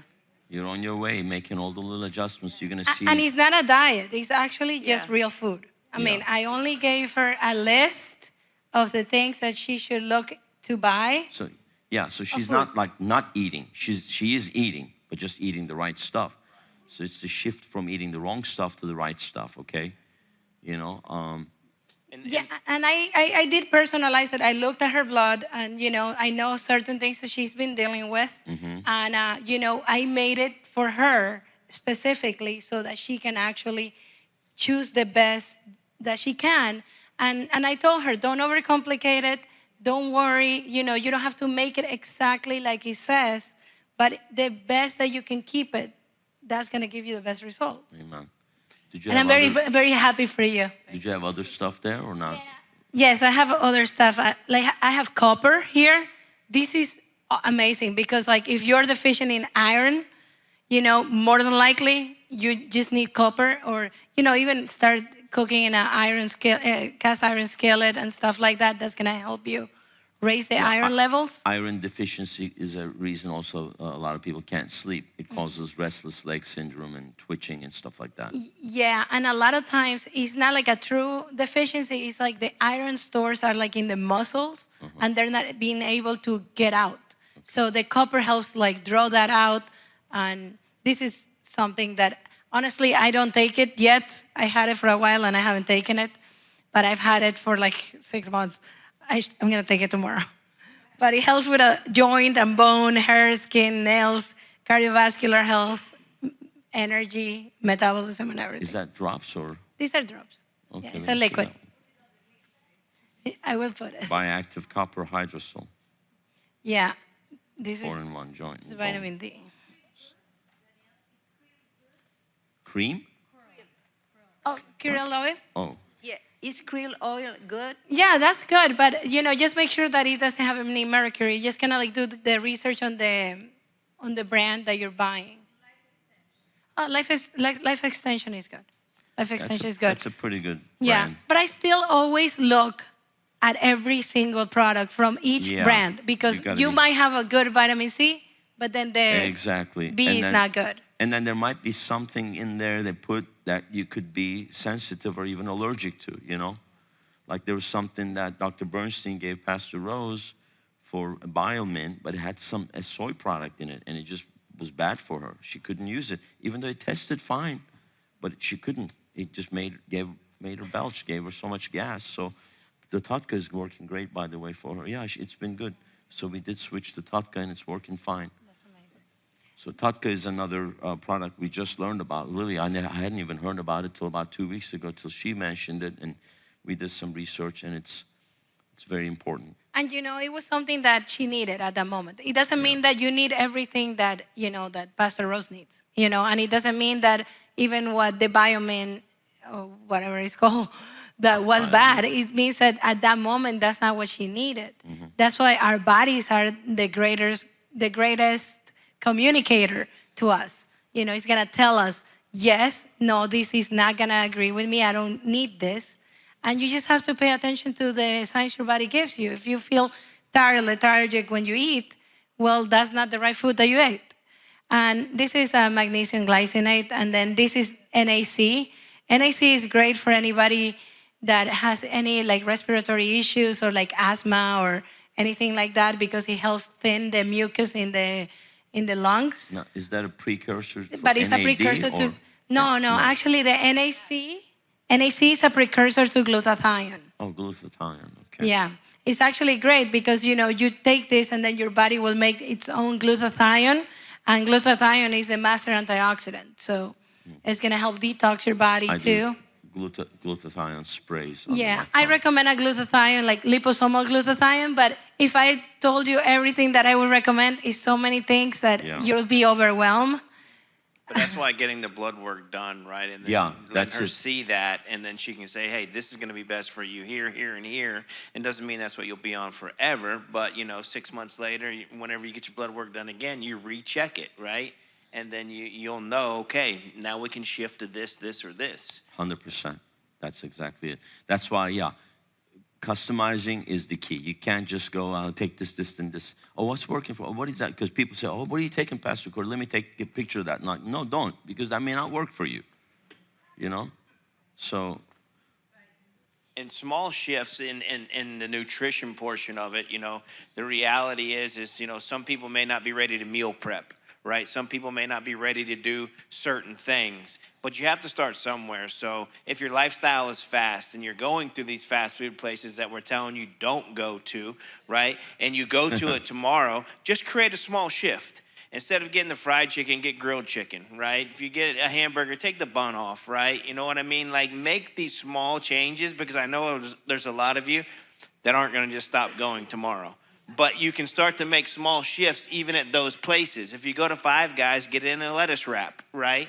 There's all these different things you can do on the go, right? We're not saying that's the best choice, but it's a better choice than where you're already at.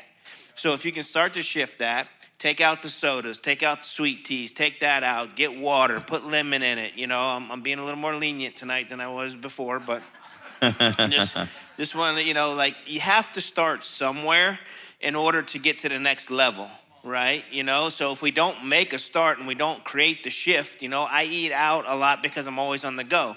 So over the last week, all I've done is eat grilled chicken salads, right? But I'm also aware of the salad dressing that I put on it, right? Because each thing that we do matters.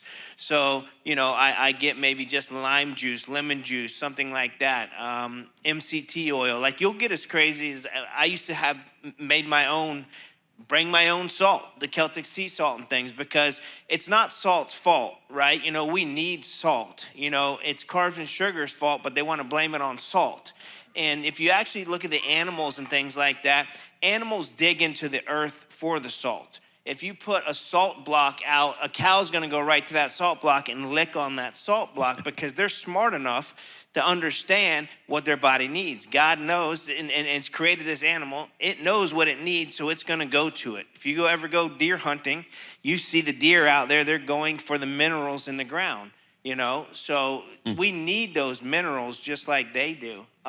You know, so I carry my own salt. Don't use the iodine table salt at a restaurant. Carry your own little packets of salt and use that when you go. Those are the small shifts that we're talking about. Exactly. Just make something small to get started.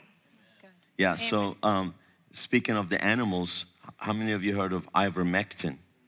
Okay, so they were attacking it as a horse dewormer during COVID and everything. They're giving it to cancer patients. It's also good for, you know, parasite detox and, you know, deworming and things like that.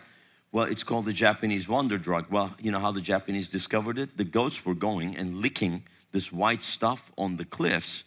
And they thought, if the goats are licking it, maybe there's something to it. That's where ivermectin comes from. So this Japanese doctor, and then I have recently also been introduced to something called shilajit. Shilajit. It's the resin, right? The dark resin. Yeah, it's a dark resin. It comes from the Himalayan, Tibetan mountains, and same thing. The animals were going and chewing on this little thing and then they discovered that it's so high in all kinds of minerals. It's ridiculous. Now it's become a big new fad, shilajit. It's shilajit,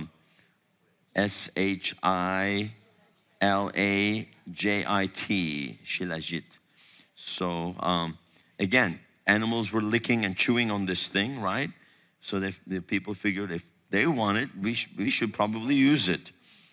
And it's and it was giving them endurance because it's very high in the mountains and everything. So yeah, it's basically an earthen thing, you know. Anyways, there's a lot of stuff you can do. You can take bentonite clay and put it on little wounds to suck. You can put you can make your own toothpaste with the bentonite clay. You can make your own toothpaste. Just mix it with some like coconut oil, put a little bit of peppermint oil, and that could be your homemade clean toothpaste. I mean, there is commercial good toothpaste that I can recommend, but that's a good way to do it. I mean, it's kind of messy, and it's gonna make a mess in your sink, and you know, you have to be committed to make it. You can even drink it to kill parasites because it'll just, basically. It's a binder. It's a binder, and it dehydrates them and kills them and stuff. And it'll get toxins, it'll pull toxins out of your body. So yeah, also that's another thing. You need to have binders when you're detoxing to pull the stuff out. Yes, ma'am. Okay, I just want to say that I brought some information here to clean your liver and your gallbladder.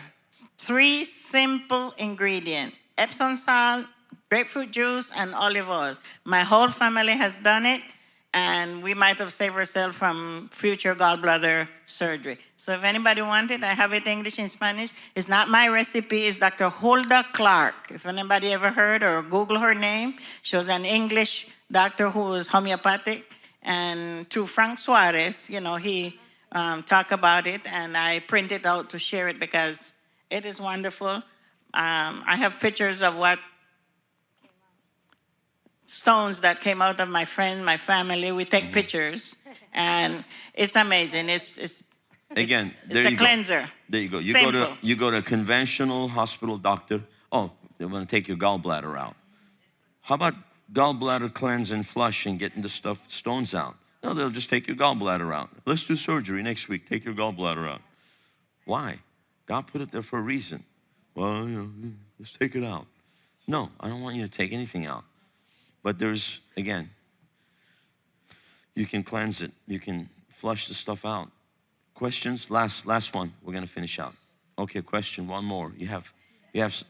Let's take his question there. Who the heck is that?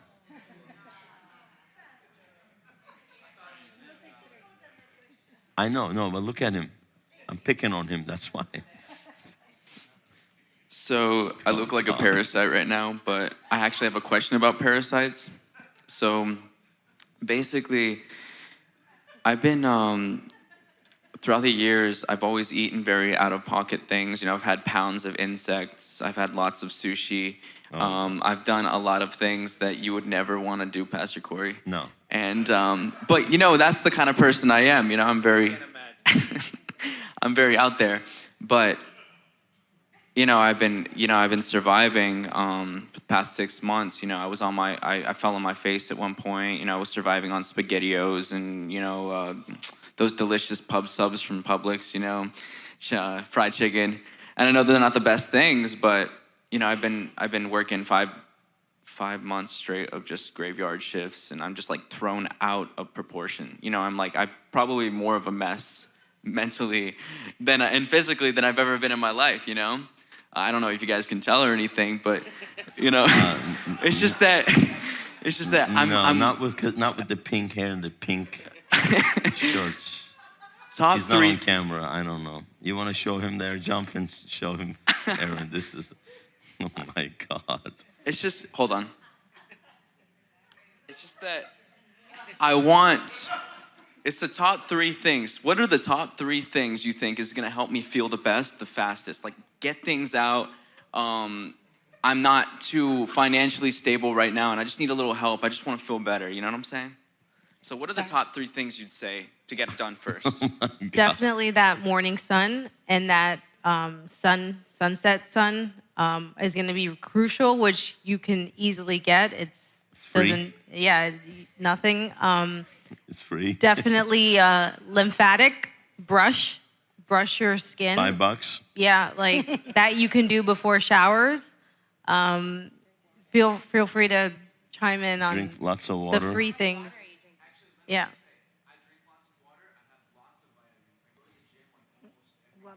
Yeah. Okay, we can't hear you. I'm sorry. I go to the gym almost every day as I can, and I drink lots of water. I do spend time in the sun. Say I do all that stuff. I'm talking, what is something I can put some money into to get into my body to help get things out? That's a better question.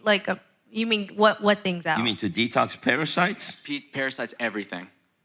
I want to feel better really quickly. That's what it's not quickly. No. Just talk to them after, because he wants to detox. There's no quick thing to this. There's no quick fix. Remember, for every year you spent messing up, you need 1 month to get it right. At least 1 to 2 months. If you spent 5 years messing something up, 5 to 10 months to get it right. Sorry. I just want to share a quick testimony really quick. About what Daniela was recommending, the vitamins. I remember a couple of weeks ago, I was talking to Daniela about like how I was feeling anxious all the time and like running around all the times. And it's like there was a lot of brain fog in my mind. And she recommended like 2 vitamins that I've been taking, and I've been feeling a lot much better. And Daniela, I don't remember the name of the vitamins if you want to mention them. But, yeah, he's taking a really good B complex that really like help him, and and he's also taking I think it's I forgot if it's a multivitamin. I think it's a multivitamin that he's taking that is from Energic. It's very good. Yeah, it has a lot of herbal stuff, so he has like holy basil and other stuff, and it really agrees with his body. Okay. And he is going through very well. That's it. Well, eventually we're going to have a River Health clinic here and a pharmacy. Seriously. We will have a supplement store here. I already saw it. And I want to put all these supplements there for people can come and purchase. But we want to be able to also run functional labs to give you the right stuff. Yeah. Seriously, I want to do all of this. Amen. We're going to do it. Yes. My question was if you have any recommendations for the hair and the scalp. Hair? Well, the first thing will be hair good also. diet. Good diet, because that's going to prevent any kind of like candida. Like, when you have itchy scalp. Candida on the scalp? Yeah. That's a yeast overgrowth, And dandruff, yeah. That's what dandruff is. Yeah. That's